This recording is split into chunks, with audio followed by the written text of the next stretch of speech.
ನಮಸ್ಕಾರ ವೀಕ್ಷಕರೇ, ವಿಶೇಷ ಕಾರ್ಯಕ್ರಮಕ್ಕೆ ಸ್ವಾಗತ. ನಾನು ನೀತಿ ವೇಣುಗೌಡ. ಶಿವ ಶಿವ ಎಂದರೆ ಭಯವಿಲ್ಲ, ಶಿವನಾಮಕ್ಕೆ ಸಾಟಿ ಬೇರಿಲ್ಲ ಅನ್ನೋ ಹಾಗೆ ಶಿವನ ನಾಮಸ್ಮರಣೆ ಮಾಡಿದ್ರೆ ಸಾಕು ಎಲ್ಲವೂ ಕೂಡ ನಮಗೆ ಸಿಕ್ಕುತ್ತೆ ಅನ್ನೋದು ನಂಬಿಕೆ. ತುಂಬ ಸಮಸ್ಯೆಯಲ್ಲಿದ್ದಾಗ ಅಥವಾ ಜೀವನದಲ್ಲಿ ಏನೂ ಗೊತ್ತಾಗ್ತಾ ಇಲ್ಲ ಅಂತ ಅಂದಾಗ ನಾವೆಲ್ಲರೂ ಮೊರೆ ಹೋಗೋದು ಶಿವನ ಬಳಿಗೆ. ಶಿವನ ಬಳಿ ಪ್ರಾರ್ಥನೆ ಮಾಡಿದ್ರೆ ಎಲ್ಲವೂ ಸರಿ ಹೋಗುತ್ತೆ ಅನ್ನೋದು ನಂಬಿಕೆ.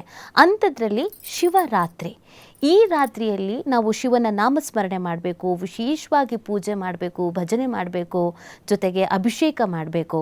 ಶಿವರಾತ್ರಿ ಅಂತ ಅಂದರೆ ಭಕ್ತಾದಿಗಳಿಗೆ ಖುಷಿಯೋ ಖುಷಿ, ಸಂಭ್ರಮವೋ ಸಂಭ್ರಮ. ಈ ಬಾರಿಯ ಶಿವರಾತ್ರಿ ಹೇಗೆ ಆಚರಣೆ ಮಾಡಬೇಕು, ಯಾವತ್ತು ಆಚರಣೆ ಮಾಡಬೇಕು, ಇದೆಲ್ಲದರ ಬಗ್ಗೆ ಇವತ್ತು ವಿಶೇಷವಾಗಿ ತಿಳಿಸಿಕೊಡಲಾಗುತ್ತೆ. ನಮ್ಮ ಜೊತೆಗೆ ಡಾಕ್ಟರ್ ಮಹರ್ಷಿ ಗುರುಜಿ ಇದ್ದಾರೆ. ಗುರುಜಿ ನಮಸ್ತೆ, ಕಾರ್ಯಕ್ರಮಕ್ಕೆ ಸ್ವಾಗತ. ನಮಸ್ತೆ. ಆಕಾಶಾತ್ ಪತಿತಂ ತೋಯಂ ಯಥಾಗಚ್ಚತಿ ಸಾಗರಂ ಸರ್ವ ದೇವ ನಮಸ್ಕಾರಂ ಕೇಶವಂ ಪ್ರತಿಗಚ್ಚತೆ. ಹರೇ ಶ್ರೀನಿವಾಸ. ಎಲ್ಲರಿಗೂ ಸಹ ನಮಸ್ಕಾರಗಳು. ಗುರುಜಿ, ನಮ್ಮ ಹಿಂದೂ ಸಂಪ್ರದಾಯದಲ್ಲಿ ಎಲ್ಲ ರೀತಿಯಾದಂಥ ಹಬ್ಬಕ್ಕೆ ಅದರದ್ದೇ ಆದ ಮಹತ್ವ ಇದೆ, ಹಿನ್ನೆಲೆ ಇದೆ. ಅದರಲ್ಲೂ ನಮಗೆ ಶಿವನಿಗೆ ಸಂಬಂಧಪಟ್ಟಂಥ ಆರಾಧನೆ ಅಥವಾ ಶಿವನಿಗೆ ಅಂತ ಮೀಸಲಿಟ್ಟ ಒಂದು ದಿನ, ಒಂದು ರಾತ್ರಿ ಅಂತ ಬಂದಾಗ ಅದರ ಸಂಭ್ರಮ ದುಪ್ಪಟ್ಟಾಗೋದಂತೂ ಸಹಜ. ಶಿವನ ನಾಮಸ್ಮರಣೆ ಮಾಡಿದ್ರೆ ಸಾಕು, ನಮಗಿರುವಂಥ ಕಷ್ಟ, ದಾರಿದ್ರ್ಯ ಎಲ್ಲವೂ ಹೋಗುತ್ತೆ ಅಂತ ನಾವು ನಂಬ್ತೇವೆ. ಶಿವರಾತ್ರಿಯಲ್ಲಿ ಬಹಳ ಅದ್ಧೂರಿಯಾಗಿ ಕಾರ್ಯಕ್ರಮಗಳನ್ನು, ಭಜನೆಗಳನ್ನು ಮತ್ತು ಯಾವ್ಯಾವ ರೀತಿಯಾದಂಥ ಆರಾಧನೆ, ಹಾಗೆಯೇ ಪೂಜಾ ಕಾರ್ಯಗಳೆಲ್ಲ ಮಾಡಬೇಕು ಅನ್ನೋದನ್ನು ನಾವು ನೋಡ್ಕೊಂಡು ಬರ್ತಾ ಇರ್ತೀವಿ. ಈ ಬಾರಿ ಸ್ವಲ್ಪ ಗೊಂದಲ ಇದೆ. ನಮಗೆ 15ನೇ ತಾರೀಕು, 16ನೇ ತಾರೀಕು ಯಾವತ್ತು ಶಿವರಾತ್ರಿ ಬಂದಿದೆ, ನಾವು ಯಾವತ್ತು ಆಚರಣೆ ಮಾಡಬೇಕು ಅಂತ ಮೊದಲಿಗೆ ಅದ್ರ ಬಗ್ಗೆ ತಿಳಿಸ್ಕೊಳ್ಳೋದಾದರೆ ಗುರುಜಿ. ನೋಡಿ, ಈ ದಿನ ಶಿವರಾತ್ರಿ ಬಂದಿರುವಂಥದ್ದು 15ನೇ ತಾರೀಕು. ಯಾಕಂತ ಹೇಳಿದ್ರೆ ಇಲ್ಲಿ ಒಂದಷ್ಟು ಗೊಂದಲ ಬರೋದಕ್ಕೆ ಕಾರಣ ಏನಪ್ಪ ಅಂತ ಹೇಳಿದ್ರೆ, 15ನೇ ತಾರೀಕು ಬೆಳಗ್ಗೆ ತ್ರಯೋದಶಿ ತಿಥಿ ಇರುತ್ತೆ. ಶಿವರಾತ್ರಿ ಅಂದ್ರೇ ಚತುರ್ದಶಿ. ಯಾಕಂದರೆ ಪ್ರತಿ ತಿಂಗಳು ಚತುರ್ದಶಿ ಕೃಷ್ಣ ಪಕ್ಷ ಅಂತ ಬಂದಾಗ ಮಾಸ ಶಿವರಾತ್ರಿ ಅಂತ ಆಚರಣೆ ಮಾಡ್ತೀವಿ. ವರ್ಷದಲ್ಲಿ ಒಮ್ಮೆ, ಅದರಲ್ಲಿ ಮಾಘ ಮಾಸ, ಅದರಲ್ಲಿ ಕೃಷ್ಣ ಪಕ್ಷದಲ್ಲಿ ಬರುವಂಥದ್ದು, ವರ್ಷದಲ್ಲಿ ಬರುವಂಥದ್ದು ಹಬ್ಬ ಏನಿರುತ್ತೆ ಅದು ಮಹಾಶಿವರಾತ್ರಿ ಅಂತ ಆಚರಣೆ ಮಾಡುವಂಥದ್ದು ಪ್ರತಿ ವರ್ಷದಂತೆ ಬರುತ್ತೆ. ಈ 2026ರಲ್ಲಿ ಏನಾಗಿದೆ ಅಂದರೆ, ಒಂದಷ್ಟು ತಿಥಿಗಳ ಬದಲಾವಣೆಗಳ ವಿಚಾರದಲ್ಲಿ ಮತ್ತು ಪ್ರಾರಂಭ ಆಗುವಂಥದ್ದೇನು ಲೆಕ್ಕಾಚಾರ ಇರುತ್ತೆ, ಒಂದಷ್ಟು ಗೊಂದಲ ಇಲ್ಲಿ ಈ ವರ್ಷ ಬಂದಿದೆ. ನೋಡಿ, ಯಾವಾಗಲೂ ಅಷ್ಟೇ ಶಿವರಾತ್ರಿ ಅಂತ ಹೇಳಿದಾಗ ಚತುರ್ದಶಿ ತಿಥಿ ಆ ರಾತ್ರಿಯನ್ನು ನಾವು ಶಿವರಾತ್ರಿ ಅಂಥೇಳಿ ಆಚರಣೆ ಮಾಡುವಂಥದ್ದು ಇರುತ್ತೆ. ಈ ತ್ರಯೋದಶಿ ಮುಗಿಯೋದು ಅಂತ ಹೇಳಿದ್ರೆ ನಮಗೆ 5 ಗಂಟೆ ಮೇಲೆ ಮತ್ತು 5:30 ನಂತರ ಬರುವಂಥದ್ದು ಅಂತ ಹೇಳಿದ್ರೆ ಚತುರ್ದಶಿ ತಿಥಿ. ನಂತರ 16ನೇ ತಾರೀಕು ಸೋಮವಾರ ಚತುರ್ದಶಿ ತಿಥಿ ರಾತ್ರಿ ಬರೋದಿಲ್ಲ. ಹಾಗಾಗಿ ಶಿವ ರಾತ್ರಿ ಅಂದ್ರೇ ರಾತ್ರಿಯ ಜಾಗರಣೆಯನ್ನು ಇರೋದು, ಶಿವನ ಆರಾಧನೆ ಮಾಡುವಂಥದ್ದು ಪದ್ಧತಿ ಬಂದಿರುವಂಥದ್ದು. ಹಾಗಾಗಿ ಶಿವರಾತ್ರಿಯ ಆಚರಣೆ ಮಾಡಬೇಕು ಅನ್ನೋಂಥವ್ರು ಯಾರೆಲ್ಲ ಇದ್ದೀರಾ ಅಂಥವರು ಭಾನುವಾರ ರಾತ್ರಿಯೇ ಆಚರಣೆ ಮಾಡಬೇಕು. ಅಂದರೆ 15ನೇ ತಾರೀಕು ಭಾನುವಾರದಂದು ಆಚರಣೆ ಮಾಡಬೇಕು. ಇನ್ನು ಸೋಮವಾರನೂ ಚತುರ್ದಶಿ ತಿಥಿ ಇರುತ್ತೆ, ಮಧ್ಯಾಹ್ನ ಮತ್ತು ಒಂದು ಸಂಜೆಯ ವೇಳೆಗೆ ಅಮಾವಾಸ್ಯೆ ತಿಥಿ ಬರುತ್ತೆ. ಸೊ ಹಾಗಾಗಿ ಈ ಥರ ಕ್ಯಾಲ್ಕುಲೇಷನ್ ಇರುವಾಗ ಸೋಮವಾರನೂ ಶಿವನ ಆರಾಧನೆ ಮಾಡ್ತೀವಿ. ಜಾಗರಣೆ ಮತ್ತು ಪೂಜೆ ಪುನಸ್ಕಾರಗಳು ಮಾಡುವಂಥವರು 15ನೇ ತಾರೀಕು ಭಾನುವಾರನೇ ಮಾಡಬೇಕಾಗುತ್ತೆ. ಗುರುಜಿ, ನಾವು ಪ್ರತಿನಿತ್ಯವೂ ಕೂಡ ಬೆಳಗ್ಗೆ ರಾತ್ರಿ ನೋಡಿಕೊಂಡೆ ಎಷ್ಟೋ ರಾತ್ರಿಗಳನ್ನು, ಬೆಳಗ್ಗೆಗಳನ್ನು ನೋಡಿರ್ತೀವಿ. ಆದರೆ ಈ ಶಿವರಾತ್ರಿ, ಇದರ ಮಹತ್ವ, ಇದರ ಹಿನ್ನೆಲೆ, ಶಿವನಿಗೂ ರಾತ್ರಿಗೂ ಒಂದು ಸಂಬಂಧ ಆಗಿದೆ. ಯಾಕಂದರೆ ಸ್ಮಶಾನವನ್ನು ಕಾಯ್ತಾನೆ, ರಾತ್ರಿ ಹೊತ್ತಲ್ಲಿ ಸಂಚರಿಸ್ತಾನೆ, ಹೀಗೆಲ್ಲ ನಾವು ಹೇಳ್ತೀವಿ. ಸೊ ಈ ಶಿವರಾತ್ರಿ ಅಂತ ಬಂದಾಗ ಆಚರಣೆಗಳು, ಮಹತ್ವ, ಪೌರಾಣಿಕವಾಗಿ ಎಲ್ಲ ನಾವು ನೋಡ್ಕೊಂಡು ಬಂದಾಗ ಈ ರಾತ್ರಿಗೆ ಇರುವ ಶಕ್ತಿ ಏನು ಅಂತ ಗುರುಜಿ? ನೋಡಿ, ನಮಗೆ ಶಿವರಾತ್ರಿ ದಿನ ರಾತ್ರಿ ಹೇಗಿರುತ್ತೆ ನೋಡಿ, ಸೂರ್ಯನ ಒಂದಷ್ಟು ಬೆಳಕಿನ ರೀತಿಯಲ್ಲಿ ಕಾಣಿಸುವಂಥದ್ದಿರುತ್ತೆ. ಹೆಚ್ಚಿನ ಮಟ್ಟಿಗೆ ಯಾವಾಗಲೂ ಅಷ್ಟೇ ಮೋಡಗಳು ಮುಚ್ಕೊಂಡಿರುತ್ತೆ. ಶುಭ್ರ ವರ್ಣ ರೀತಿಯಲ್ಲಿ ಶಿವರಾತ್ರಿ ದಿನ ನಾವು ಆಕಾಶವನ್ನು ವೀಕ್ಷಣೆ ಮಾಡಬಹುದು. ಅಂದರೆ ಪ್ರತಿ ವರ್ಷನೂ ಅದೇ ಥರ ಇರುತ್ತೆ.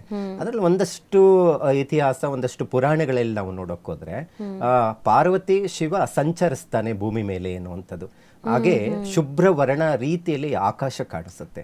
ನಾವು ಚಿಕ್ಕ ಮಕ್ಕಳಾಗಿದ್ದಾಗನು ಶಿವರಾತ್ರಿ ಬಂತು ಅಂದ್ರೆ ಆಕಾಶ ನೋಡಕ್ಕೆ ಒಂದು ಸಂಭ್ರಮ. ಸೊ ಒಂದಷ್ಟು ಪುರಾಣದಲ್ಲಿ ನಾವು ನೋಡೋಕೆ ಹೋದ್ರೆ ಒಂದಷ್ಟು ಯಕ್ಷ ರಾಜ ಮಹಾರಾಜ ಏನಿರ್ತಾರೆ, ಮಗಳಾದಂಥ ಪಾರ್ವತಿ ದೇವಿ, ಪಾರ್ವತಿ ದೇವಿಯನ್ನ ಮದುವೆ ಆದಂಥ ದಿನ ಶಿವ ಅನ್ನುವಂಥದ್ದು ಒಂದಷ್ಟು ಪುರಾಣದಲ್ಲಿ ಬರುವಂಥದ್ದಿದೆ. ಅಂದ್ರೆ ಯಕ್ಷ ದಕ್ಷ ರಾಜ ಏನ್ ಮಹಾರಾಜ ಇರ್ತಾನೆ, ಮಗಳು ಪಾರ್ವತಿನ ಮದುವೆ ಆದಂಥ ದಿನ ಅನ್ನುವಂಥದ್ದು ಒಂದಷ್ಟು ಪುರಾಣದಲ್ಲಿ ಬರುವಂಥದ್ದು ಇರುತ್ತೆ.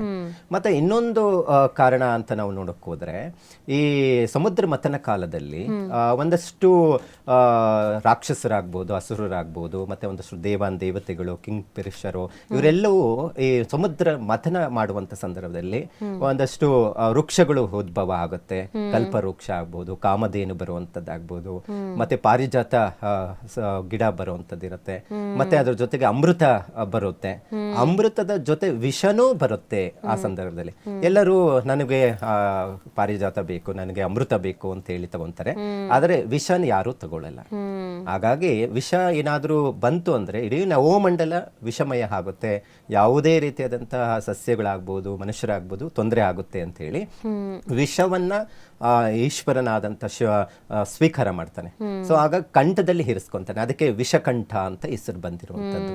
ಸೊ ಹಾಗಾಗಿ ಯಾವಾಗ ವಿಷ ಹೊಟ್ಟೆ ಒಳಗಡೆ ಹೋದ್ರೆ ವಿಷ ಎಲ್ಲವೂ ಸಮಸ್ಯೆ ಬರುತ್ತೆ ಅನ್ನುವಂಥ ಕಾರಣಕ್ಕೆ ರಾತ್ರಿ ಜಾಗರಣೆ ಇರೋ ರೀತಿಯಲ್ಲಿ ಅದನ್ನ ಕಂಠದಲ್ಲಿ ಇರಿಸೋದಕ್ಕೆ ಪ್ರಯತ್ನ ಮಾಡ್ತಾರೆ. ಇದು ಒಂದಷ್ಟು ಪುರಾಣದಲ್ಲಿ ಬಂದಿರುವಂತ ಒಂದಷ್ಟು ಮಾಹಿತಿ. ಸೊ ಆ ಒಂದು ಉದ್ದೇಶ ಇವತ್ತಿಗೂ ಪ್ರತೀತಿ ಜಾಗರಣೆ ವಿಚಾರದಲ್ಲಿ ಇದು ಒಂದು ಕಾರಣ ಅಂತ ಹೇಳ್ತೀವಿ. ಅಂದ್ರೆ ಶಿವನ ನಾಮಸ್ಮರಣೆ ಮಾಡುವಂಥದ್ದು, ಜಾಗರಣೆ ಇದ್ದು, ಮತ್ತೆ ಜಪ, ಮತ್ತೆ ಒಂದಷ್ಟು ಹೋಮ ಹವನಾದಿಗಳು ಮಾಡುವಂಥದ್ದು, ಅಭಿಷೇಕಗಳನ್ನು ಮಾಡುವಂಥದ್ದು ಶಿವನಿಗೆ. ಸೊ ಇದು ಹೆಚ್ಚಿನ ಮಟ್ಟಿಗೆ ಪ್ರಾಧಾನ್ಯತೆಯನ್ನ ಕೊಟ್ಟಿರುವಂಥದ್ದಿದೆ. ಮತ್ತೆ ಇನ್ನೊಂದು ಪುರಾಣದಲ್ಲಿ ನಾವು ನೋಡಕ್ ಹೋದ್ರೆ ಒಂದಷ್ಟು ಭಾಗೀರಥ ಏನು ಗಂಗೆಯನ್ನ ಧರೆಗೆ ಇಳಿಸಿದಂತಹ ದಿನ ಅಂತ ಹೇಳ್ತೀವಿ. ಯಾಕಂದ್ರೆ ಗಂಗೆ ನಮ್ಮ ಏನು ಧರೆಗೆ ಅಂತ ಹೇಳಿ ಭೂಮಿಗೆ ಬಂದಂತಹ ದಿನ. ಸೊ ಇದು ಒಂದಷ್ಟು ಪುರಾಣದಲ್ಲಿ ಅದರದೇ ಆದಂತಹ ಮಹತ್ವವನ್ನ ಕೊಟ್ಟಿರುವಂತದ್ದಿದೆ. ಮತ್ತೆ ಇನ್ನೊಂದು ಲೆಕ್ಕಾಚಾರದಲ್ಲಿ ಇದೇ ಶಿವರಾತ್ರಿಯನ್ನ, ಯಾಕಂದ್ರೆ ಒಂದಷ್ಟು ಪುರಾಣಗಳಲ್ಲಿ ಇರುವಂತಹದ್ದು ವಿಚಾರಗಳಾಗಿರುತ್ತೆ. ಶಿವ ಲಿಂಗ ರೂಪವನ್ನ ಧರಿಸಿರುವಂತಹ ದಿನ. ಈ ಬ್ರಹ್ಮ ವಿಷ್ಣುನು ಸಹ ಶಿವನ ಆದಿ ಮೂಲವನ್ನ ಹುಡುಕುವಂತ ಸಂದರ್ಭದಲ್ಲಿ ಈ ಶಿವನ ಲಿಂಗವನ್ನ ಧಾರಣೆ ಮಾಡ್ದ ಅನ್ನುವಂಥದ್ದಿದೆ. ಅದರದ್ದು ಒಂದಷ್ಟು ಮಾಹಿತಿಗಳಿದೆ. ಅದು ಮೂಲನೂ ಹುಡುಕಕ್ಕಾಗ್ಲಿಲ್ಲ, ಅಂತ್ಯನೂ ಹುಡುಕಕ್ಕಾಗ್ಲಿಲ್ಲ ಅನ್ನುವಂಥದ್ದಿದೆ. ಆದ್ರೆ ಈ ಒಂದಷ್ಟು ವಿಚಾರಗಳು ಇದ್ದಾಗ ಶಿವನ ಒಂದು ಪೂಜೆ ಪುನಸ್ಕಾರಗಳಿಗೆ ಶಿವರಾತ್ರಿ ಮಾಡಿಸಿದಂತಹ ದಿನ ಅನ್ನುವಂಥದ್ದು ಒಂದು ವಿಚಾರ ಆಗಿರುತ್ತೆ. ಗುರುಜಿ, ನಾವು ಒಂದೊಂದು ದೇವರ ಆರಾಧನೆಯಲ್ಲೂ ಕೂಡ ಒಂದೊಂದು ರೀತಿಯಾಗಿ ನೋಡ್ತಾ ಇರ್ತೀವಿ, ವಿಶೇಷತೆ ಇರುತ್ತೆ ಅಂತ. ವಿಷ್ಣು ಅಂತ ಬಂದಾಗ ಅಲಂಕಾರ ಪ್ರಿಯ ಅಂತ ಕರೀತಾರೆ. ನಮಗೆ ಶಿವ ಅಂತ ಬಂದಾಗ ನೈವೇದ್ಯಗಳನ್ನು ನಾವು ಜಾಸ್ತಿ ನೋಡ್ತಾ ಇರ್ತೀವಿ, ಅಭಿಷೇಕಗಳನ್ನು ನಾವು ಜಾಸ್ತಿ ನೋಡ್ತಾ ಇರ್ತೀವಿ. ಸೊ ಶಿವರಾತ್ರಿಯಲ್ಲಿ ಈ ಯಾಮ ಪೂಜೆ ಅನ್ನೋದು ಮಹತ್ವ ಅಂತ ಹೇಳ್ತಾ ಇರ್ತಾರೆ. ಶಿವರಾತ್ರಿ ದಿನ ಶಿವನಿಗೆ ಯಾವ್ಯಾವ ರೀತಿಯ ಅಲಂಕಾರ ಮಾಡಬೇಕು, ಯಾವ್ಯಾವ ರೀತಿ ಪೂಜೆ ಮಾಡಬೇಕು, ಯಾವ ಸಮಯದಲ್ಲಿ ಮಾಡಬೇಕು, ಅಭಿಷೇಕಗಳು ಯಾವುದು ಮಹತ್ವ ಪಡ್ಕೊಳ್ಳುತ್ತೆ, ಅದ್ರ ಬಗ್ಗೆ ಮಾತಾಡೋದಾದ್ರೆ ಗುರುಜಿ. ನೋಡಿ, ನೀವು ಆಗ್ಲೇ ಹೇಳಿದ ರೀತಿಯಲ್ಲಿ ಶಿವನಿಗೆ ಅಭಿಷೇಕ ಪ್ರಿಯ. ನೀವು ಎಷ್ಟೇ ಅಭಿಷೇಕವನ್ನು ಮಾಡಿಸಿ ತೃಪ್ತಿ ಆಗೋದಿಲ್ಲ, ಮಾಡ್ತಾನೆ ಇರಬೇಕಾಗುತ್ತೆ, ಮಾಡಿಸ್ಕೊಂತ ಇರ್ತಾನೆ ಅಭಿಷೇಕವನ್ನ. ವಿಷ್ಣುಗೆ ಹಾಗೆಲ್ಲ. ವಿಷ್ಣುಗೆ ನೀವು ಎಷ್ಟೇ ಅಲಂಕಾರ ಮಾಡಿ, ಅವನಿಗೆ ಅಲಂಕಾರ ಇನ್ನ ಸಾಕಾಗ್ಲಿಲ್ವೇನೋ, ಇನ್ನೂ ಏನಾದ್ರೂ ಹೂವು ಹಾಕಿದ್ರೆ ಚೆನ್ನಾಗಿರುತ್ತೆ ಅನ್ನುವಂಥದ್ದು ನಾವು ನೋಡಬಹುದು. ಅದೇ ರೀತಿ ಒಂದಷ್ಟು ಶಿವನನ್ನ ಆರಾಧನೆ ಮತ್ತೆ ಪೂಜೆ ಪುನಸ್ಕಾರಗಳು ಜಪ ಮಾಡಿದ್ದೆ ಆಯ್ತು ಅಂದ್ರೆ ಬೇಗ ಒಲಿದು ಬರ್ತಾನೆ ಶಿವ. ವಿಷ್ಣು ಆಗಲ್ಲ, ಪರೀಕ್ಷೆಯನ್ನು ಮಾಡಿ ಮಾಡಿ ಇವನು ಸರಿಯಾದಂತ ಭಕ್ತನ ಅಂತ ನೋಡಿ ಕೊಡುವಂಥದ್ದು. ಈ ರೀತಿ ಏನು ಜಪ ಪೂಜೆ ಎಲ್ಲ ಮಾಡಿರುವಂಥದ್ದು ಬೇಗ ಅಸುರರು ಬೇಗ ಶಿವನ್ನ ಒಲಿಸ್ಕೊಂಡಿರುವಂಥದ್ದು, ಬೇಗ ವರವನ್ನ ತೆಗೆದುಕೊಂಡಿರುವಂಥದ್ದು ನಾವು ಪುರಾಣಗಳಲ್ಲಿ ನಾವು ನೋಡಿದ್ದೀವಿ. ಬಹಳಷ್ಟು ಶಿವನಿಂದ ವರ ಪಡ್ಕೊಂಡು ಒಂದಷ್ಟು ಲೋಕ ಕಲ್ಯಾಣಗಳಾಗಿರುವಂಥದ್ದು ಘಟನೆಗಳು ನಾವು ನೋಡ್ತೀವಿ. ಅಂದ್ರೆ ಅಭಿಷೇಕ ಪ್ರಿಯ, ಬೇಗ ಒಲಿದಂತಹವ್ರಿಗೆ ಫಲಗಳನ್ನು ಕೊಡುವಂತವನಾಗಿರ್ತಾನೆ. ಸೊ ಹಾಗಾಗಿ ಶಿವನಿಗೆ ಏನೋ ದೊಡ್ಡದಾದಂತಹ ಪೂಜೆ ಪುನಸ್ಕಾರಗಳು, ದೊಡ್ಡದಾಗಿ ಅಲಂಕಾರಗಳು ಮಾಡುವಂಥದ್ದೇನಿಲ್ಲ. ಒಂದಷ್ಟು ನೀರು, ಒಂದಷ್ಟು ಹಾಲು ತಗೊಂಡೋಗಿ ಶಿವನ ಲಿಂಗದ ಮೇಲೆ ಹಾಕಿ ಒಂದಷ್ಟು ಬಿಲ್ಪತ್ರ ಇಟ್ಟರೆ ಸಾಕು, ತೃಪ್ತನಾಗ್ಬಿಡ್ತಾನೆ ಅಂತ ಹೇಳುತ್ತೆ. ಅದರಲ್ಲಿ ಶಿವರಾತ್ರಿ ಹಿಂದೂಗಳಿಗೆ ಪವಿತ್ರವಾದಂಥ ದಿನ. ಹಾಗಾಗಿ ಈ ಒಂದಷ್ಟು ಈ ಯಾಮ ಪೂಜೆ ಅನ್ನುವಂಥದ್ದು ಒಂದಷ್ಟು ಪೂಜೆಗಳು ಬರುವಂಥದ್ದು ಇರುತ್ತೆ. ಅಂದ್ರೆ ಈ ಯಾಮ ಪೂಜೆ ಅನ್ನುವಂಥದ್ದು ಬಹಳ ಜನಕ್ಕೆ ಗೊಂದಲ ಇರುತ್ತೆ. ಸೊ ಯಾವ ರೀತಿ ಆಚರಣೆ, ಇದೇನೋ ಬೇರೆ ರೀತಿ ಏನೋ ಹೋಮ ಮಾಡ್ಬೇಕಾ ಅನ್ನುವಂಥದ್ದು ಇರುತ್ತೆ ಅನ್ನುವಂಥ ಅಭಿಪ್ರಾಯ ಇಟ್ಕೊಂಡಿರ್ತಾರೆ. ಯಾರು ಜಾಗರಣೆ ಇರ್ತಾರ, ಜಾಗರಣೆ ಸಂದರ್ಭದಲ್ಲಿ ಮಾಡುವಂತ ಒಂದು ಪೂಜೆ ಅಂತ ಹೇಳುತ್ತೆ. ಅಂದ್ರೆ 3 ಬಾರಿ ಒಂದಷ್ಟು ಲೆಕ್ಕಾಚಾರದಲ್ಲಿ ಪೂಜೆಗಳನ್ನು ಹೋಮ ಹವನಾದಿಗಳು ಹೇಗೆ ಮಾಡ್ತಾರೋ ಆ ಥರ ಅಭಿಷೇಕಗಳನ್ನು ಮಾಡುವಂಥದ್ದು. ಅಂದರೆ 3 ಗಂಟೆ ಕಾಲ 4 ಬಾರಿ ಅಭಿಷೇಕವನ್ನು ಮಾಡ್ತಾರೆ. ಮೊದಲಿಗೆ ಹಾಲು ಮತ್ತೆ ನೀರಲ್ಲಿ ಅಭಿಷೇಕವನ್ನು ಸಂಜೆ ವೇಳೆ ಪ್ರಾರಂಭ ಮಾಡ್ತಾರೆ. ನಂತರ 11-12 ಗಂಟೆ ಸುಮಾರಿಗೆ ಒಂದಷ್ಟು ಮೊಸರಿಂದ ಅಭಿಷೇಕವನ್ನು ಮಾಡುವಂಥದ್ದು. ಅದರಲ್ಲೇ ಒಂದು ರುದ್ರ ಚಮಕ ಇಂತಹದ್ದು ಮಂತ್ರಗಳನ್ನು, ಶಿವನ ಮಂತ್ರಗಳನ್ನು ಹೇಳಿ ಪೂಜೆ ಪುನಸ್ಕಾರಗಳನ್ನು ಮಾಡುವಂಥದ್ದು ಪದ್ಧತಿ ನಾವು ನೋಡ್ತೀವಿ. ಮಧ್ಯರಾತ್ರಿ ಮತ್ತೆ ಬೆಳಗ್ಗಿನ ಜಾವ ಮಾಡುವಂಥ ಅಭಿಷೇಕ ಅಂತ ಇರುತ್ತೆ. ತುಪ್ಪ, ಜೇನುತುಪ್ಪದಿಂದ ಅಭಿಷೇಕವನ್ನು ಮಾಡ್ತಾರೆ, ಎಳ್ನೀರು ಎಲ್ಲ ಹಾಕಿ. ಸೊ ಇದನ್ನ ಯಾಮ ಪೂಜೆ ಅನ್ನುವಂಥದ್ದು ಒಂದಷ್ಟು ಲೆಕ್ಕಾಚಾರದಲ್ಲಿ ಮಾಡುವಂಥದ್ದು ಇರುತ್ತೆ. ಒಟ್ಟಾರೆ ಅದು ಅಭಿಷೇಕ, ರುದ್ರಾಭಿಷೇಕ ಇವೆಲ್ಲವನ್ನು ಮಾಡುವಂಥ ಒಂದು ಪದ್ಧತಿ ಇರುತ್ತೆ. ಅದರಲ್ಲಿ ಅಭಿಷೇಕ ಆದ ನಂತರ ಒಂದಷ್ಟು ಬಿಲ್ಪತ್ರೆ ಆಗ್ಬೋದು, ಪುಷ್ಪಗಳು ಹಾಗೆ ಅರ್ಚನೆ ಮಾಡಿಸಿ ಪೂಜೆಯನ್ನು ಸಲ್ಲಿಸುವಂಥದ್ದು. ಬೆಳಗಿನ ಜಾವ ಆಗಿದ ತಕ್ಷಣನೇ ಯಾಮ ಪೂಜೆಯನ್ನು ಸಂಪೂರ್ಣವಾಗಿ ಮುಗಿಸಿ ಒಂದು ಮಂಗಳಾರತಿಯನ್ನು ಮಾಡುವಂಥ ಪದ್ಧತಿ ನಾವು ಶಿವರಾತ್ರಿಯ ಜಾಗರಣೆ ಸಂದರ್ಭದಲ್ಲಿ ಈ ಯಾಮ ಪೂಜೆಯನ್ನು ನೋಡಬಹುದು. ಗುರುಜಿ, ಈಗ ಒಂದೊಂದು ದಿನಕ್ಕೂ ಮಹತ್ವ ಅನ್ನೋದಿರುತ್ತೆ. ಈಗ ನಮ್ಗೆ ಶಿವರಾತ್ರಿ ಅಂತಂದಾಗ ತುಂಬ ಪವರ್ಫುಲ್ ಡೇ ಅಂತ ನಾವು ಕರಿತೀವಿ, ಶಕ್ತಿಯುತವಾದಂಥ ದಿನ ಅಂತ. ನಾವು ದೇವರ ಆರಾಧನೆ ಮಾಡುವಾಗ, ಪ್ರತಿ ದಿನವೂ ಆರಾಧನೆ ಮಾಡುವಾಗ ಒಂದೊಂದು ಬೇಡಿಕೆನ ಇಟ್ಕೊಂಡಿರ್ತೀವಿ ಅಥವಾ ಸಂಕಲ್ಪಗಳನ್ನು ಇಟ್ಕೊಂಡೇ ಇರ್ತೀವಿ. ಬೇರೆ ಎಲ್ಲ ದಿನದ ಬೇಡಿಕೆಗೂ ಸಂಕಲ್ಪಕ್ಕೂ ಈ ಶಕ್ತಿಯುತ ದಿನದ ಸಂಕಲ್ಪಕ್ಕೂ ಇರುವ ವ್ಯತ್ಯಾಸ ಏನು? ನಮಗೇನೋ ದಕ್ಕಬೇಕು ಅಥವಾ ನಾವಿನ್ನೇನೋ ಕಲಿಬೇಕು ಅಂದ್ಕೊಂಡಿದ್ದೀವಿ, ಇದಕ್ಕೆ ನಾವು ಬೇಡ್ಕೊಳ್ಳೋದಕ್ಕೆ ಅಥವಾ ಸಂಕಲ್ಪ ಮಾಡ್ಕೊಳ್ಳೋದಕ್ಕೆ ಇದು ಎಷ್ಟು ಸೂಕ್ತವಾದಂಥ ದಿನ? ಹೇಗೆ ನಾವು ಸಂಕಲ್ಪ ಮಾಡ್ಕೊಳ್ಬೇಕಾಗತ್ತೆ? ಬೇರೆ ದಿನಗಳಿಗೆ ಹೋಲಿಸ್ಕೊಂಡ್ರೆ ಈ ದಿನ ಯಾವ ರೀತಿಯಾಗಿ ಮಾಡ್ಕೊಳ್ಬೇಕಾಗತ್ತೆ ಅಂತ ನೋಡಿ. ಸಾಮಾನ್ಯವಾಗಿ ಶಿವನ ಆರಾಧನೆ ಮಾಡಬೇಕು, ಪೂಜೆ ಪುನಸ್ಕಾರಗಳು ಮಾಡಬೇಕು ಅಂದರೆ ಯಾವುದೇ ರೀತಿಯಾದಂಥ ಆಸೆ ಆಕಾಂಕ್ಷೆಗಳನ್ನು ಇಟ್ಕೊಳ್ಬಾರ್ದು. ಯಾಕಂತ ಹೇಳಿದ್ರೆ ಶಿವ ನಿರಾಕಾರ ಅಂತ ಹೇಳ್ತೀವಿ. ಅಂದರೆ ಆತನಿಗೆ ಏನು ಕೊಡಬೇಕು, ಏನು ಮಾಡಬೇಕು ಅಂಥದ್ದು ಇದ್ದೇ ಇರುತ್ತೆ. ಆದರೆ ನಮ್ಮ ಜೀವನದಲ್ಲಿ ಒಂದು ಆಸೆ ಆಕಾಂಕ್ಷೆಗಳು, ಏನಾದರೂ ಒಂದು ಮಾಡಬೇಕು, ಮಕ್ಕಳ ಏಳಿಗೆ ಆಗಬೇಕು, ಒಂದು ಸಂಕಲ್ಪ ಅಂತ ಇರುತ್ತೆ. ಇದು ಸರ್ವೇ ಸಾಮಾನ್ಯವಾಗಿ ಎಲ್ಲರಿಗೂ ಬರುವಂಥ ಒಂದು ಆಸೆ ಆಕಾಂಕ್ಷೆಗಳು. ನೋಡಪ್ಪ, ಇವತ್ತು ಶಿವರಾತ್ರಿ, ಶಿವನ ದರ್ಶನ ಮಾಡಿಬಿಡೋಣ, ಏನೋ ಒಂದು ಸಂಕಲ್ಪ ಮಾಡೋಣ, ನಮ್ಮ ಕೋರಿಕೆಗಳನ್ನು ದೇವ್ರಿಗೆ ಅರ್ಪಣೆ ಮಾಡೋಣ ಅನ್ನುವಂಥದ್ದು ಬಹಳ ಜನಕ್ಕೆ ಅಂದ್ಕೊಂಡಿರ್ತಾರೆ. ನೋಡಿ, ಯಾವಾಗಲೂ ಅಷ್ಟೇ ಒಂದಷ್ಟು ಹಾಲು ನೀರು ತೆಗೆದುಕೊಂಡೋಗಿ ಶಿವನ ಮೇಲೆ ಹಾಕಿ ಬಿಲ್ಪತ್ರೆಯನ್ನು ಹಾಕಿ ಪ್ರಾರ್ಥನೆ ಮಾಡಿಕೊಂಡ್ರೆ ಸಾಕು, ನಿಮ್ಮ ಪ್ರಾರ್ಥನೆ ಫಲಿಸುತ್ತೆ ಅಂತ ಹೇಳುತ್ತೆ.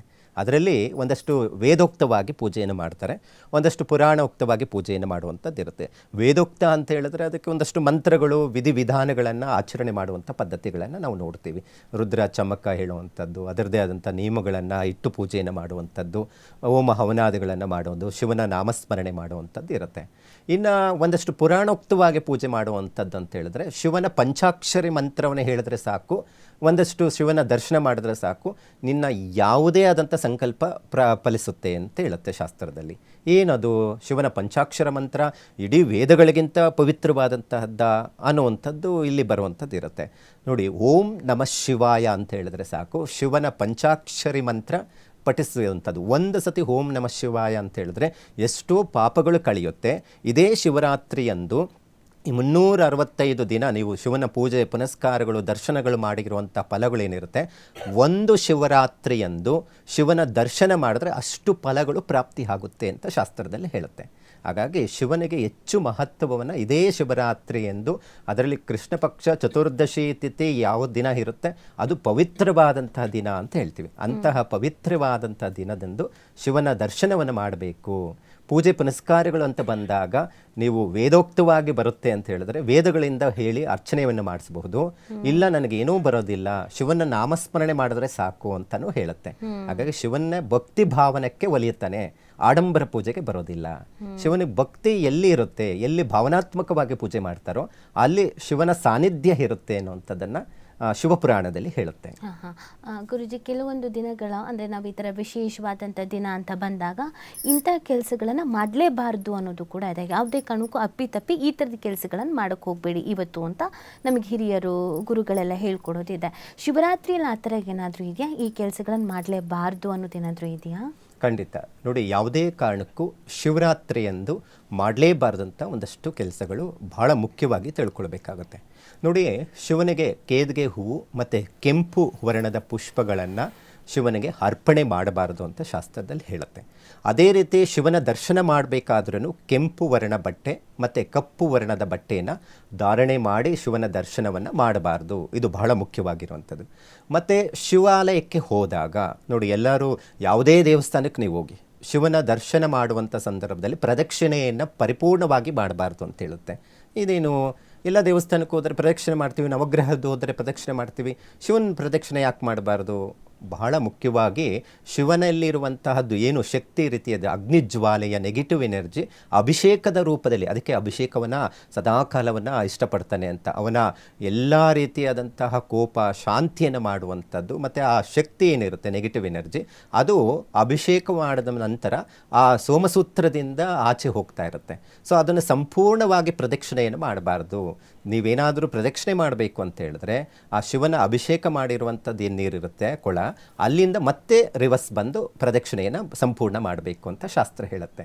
ಹಾಗಾಗಿ ಈ ಶಿವನ ಪ್ರದಕ್ಷಿಣೆ ಮಾಡುವಂಥ ಸಂದರ್ಭದಲ್ಲಿ ತಿಳ್ಕೊಳ್ಳುವಂಥದ್ದು. ಮತ್ತು ಶಿವನಿಗೆ ಕೇದಿಗೆ ಹೂವು ಅದು ಒಪ್ಕೊಳ್ಳೋದಿಲ್ಲ. ಕೇದಿಗೆ ಹೂವು ಯಾರು ಶಿವನಿಗೆ ಹಾಕ್ತಾರೋ ಶಿವನ ದರ್ಶನ ಮಾಡಿದಂಥ ಫಲ ನಿಷ್ಫಲ ಆಗುತ್ತೆ ಅಂತ ಹೇಳುತ್ತೆ. ಯಾಕಂದರೆ ಒಂದಷ್ಟು ಕಥೆಗಳು ಪುರಾಣಗಳು ನಾವು ನೋಡ್ತೀವಿ, ಕೇದಿಗೆ ಹೂವು ಸುಳ್ಳು ಹೇಳಿರುವಂಥದ್ದು. ನಾನು ಆಗಲೇ ಹೇಳ್ತಾ ಇದ್ದೆ, ಶಿವರಾತ್ರಿ ಬರೋದಕ್ಕೆ ಕಾರಣ ಏನಪ್ಪ, ಶಿವನ ಒಂದು ಲಿಂಗ ಧರಿಸಿರುವಂಥದ್ದು, ಶಿವನೇ ಮೂಲ ಹುಡ್ಕೊಂಡು ಹೋದ, ಇಲ್ಲ ಬ್ರಹ್ಮ ಮೂಲ ಹುಡುಕ್ದ ಅಂತ ಸುಳ್ಳು ಹೇಳಿರುವಂಥದ್ದು ಒಂದು ಮಾಹಿತಿ ಇದೆ. ಅದು ಪುರಾಣದಲ್ಲಿ ಬರುವಂಥದ್ದು. ಅದಕ್ಕೆ ಕೇದಿಗೆ ಹೂವು ಶಿವನಿಗೆ ಅಷ್ಟು ಪ್ರಶಸ್ತವಾಗಿರಲ್ಲ. ಮತ್ತು ಈಗಾಗಲೇ ಹೆಚ್ಚಿನ ಮಟ್ಟಿಗೆ ರೌದ್ರಾಕಾರ ರೀತಿಯಲ್ಲಿರುವಂಥದ್ದು, ಮತ್ತು ಅದರ ಜೊತೆಗೆ ಲಯಕರ್ತ ಅಂತ ಹೇಳ್ತೀವಿ, ಅಂತಹವನಿಗೆ ಕೆಂಪು ವರ್ಣ ಹೂವುಗಳನ್ನು ಇಡಬಾರ್ದು ಅನ್ನುವಂಥದ್ದು ಶಾಸ್ತ್ರ ಹೇಳುತ್ತೆ. ಇನ್ನು ಮಾಡಬಹುದಾದ ಅಂದರೆ ಈ ಕೆಲಸಗಳನ್ನ ನೀವು ಶಿವರಾತ್ರಿ ದಿನ ಮಾಡಿ ಇದರಿಂದ ಒಳ್ಳೇದಾಗತ್ತೆ, ನಿಮ್ಮ ಕೈಯಲ್ಲಿ ಸಾಧ್ಯ ಆದರೆ ಇದು ನೀವು ಮಾಡಲೇಬೇಕು ಅನ್ನೋದು ಆ ಥರದ್ದು ಯಾವುದಾದ್ರೂ ಇದೆಯಾ ನಿಯಮಗಳು? ಖಂಡಿತ. ಶಿವರಾತ್ರಿ ಎಂದು ಮಾಡಲೇಬೇಕಾದಂಥ ಕೆಲಸಗಳು ಅಂತ ಹೇಳಿದ್ರೆ ಶಿವನ ದರ್ಶನ ಮಾಡಲೇಬೇಕು. ಶಿವನ ದರ್ಶನ ಮಾಡಿರುವಂಥವ್ರು ಯಾರೆಲ್ಲ ಇರ್ತಾರೆ, ಎಲ್ಲ ಕರ್ಮಗಳು, ಎಲ್ಲ ಗ್ರಹಗಳ ಪ್ರಭಾವಕ್ಕೆ ಒಳಗಾಗಿರುವಂಥವ್ರಿಗೂ ಆ ಗ್ರಹಗಳಿಂದ ಒಂದಷ್ಟು ಮುಕ್ತಿ ಕೊಡುತ್ತೆ ಅಂತ ಹೇಳುತ್ತೆ, ಒಂದಷ್ಟು ಅಭಿವೃದ್ಧಿ ಆಗುವಂಥದ್ದು ಇರುತ್ತೆ. ಶಿವರಾತ್ರಿ ದಿನ ಶಿವನ ದರ್ಶನ ಮಾಡಬೇಕು, ಶಿವನ ನಾಮಸ್ಮರಣೆಯನ್ನು ಮಾಡಬೇಕು, ಜಾಗರಣೆಯನ್ನು ಮಾಡಲೇಬೇಕು ಅಂತ ಶಾಸ್ತ್ರದಲ್ಲಿ ಹೇಳುತ್ತೆ. ಹಾಗಾಗಿ ಶಿವನ ದರ್ಶನ ಮಾಡುವಂಥ ಜೊತೆಗೆ ಕೈಲಾಗದಿರುವಂಥವ್ರಿಗೆ ಯಾರಿಗಾದರೂ ಒಂದಷ್ಟು ಸಹಾಯ ಮಾಡಿದ್ರೇನು ಅದು ಶಿವನಿಗೆ ಮಾಡಿದಷ್ಟು ಫಲಗಳು ಪ್ರಾಪ್ತಿಯಾಗುತ್ತೆ ಅಂತ ಹೇಳುತ್ತೆ. ಮತ್ತು ಒಂದಷ್ಟು ಶಿವನ ಪೂಜೆ ಮಾಡುವಂಥ ಸಂದರ್ಭದಲ್ಲಿ ಶಿವನಿಗೆ ಅಭಿಷೇಕ ಪ್ರಿಯ ಅಂತ ಹೇಳ್ತೀವಿ. ಹಾಗಾಗಿ ಅಭಿಷೇಕವನ್ನು ಮಾಡಿಸುವಂಥದ್ದು ಏನಾದರೂ ಅಭಿಷೇಕ ಮನೆಯಲ್ಲಿಯೂ ಮಾಡಬಹುದು ಅಥವಾ ದೇವಸ್ಥಾನಕ್ಕೆ ಹೋಗಿ ದರ್ಶನವನ್ನು ಮಾಡಿ ಅಭಿಷೇಕಕ್ಕೂ ಪಾಲ್ಗೊಳ್ಳಬಹುದಮ್ಮ. ಗುರುಜಿ, ಇನ್ನೊಂದು, ಈಗ ನಾವು ತುಂಬ ಸಲ ನಾವು ನೋಡಿದಾಗ ಹೇಗೆ ಅಂದರೆ ನಾವು ಮನೇಲಿ ಪೂಜೆ ಮಾಡಿಬಿಡ್ತೀವಿ.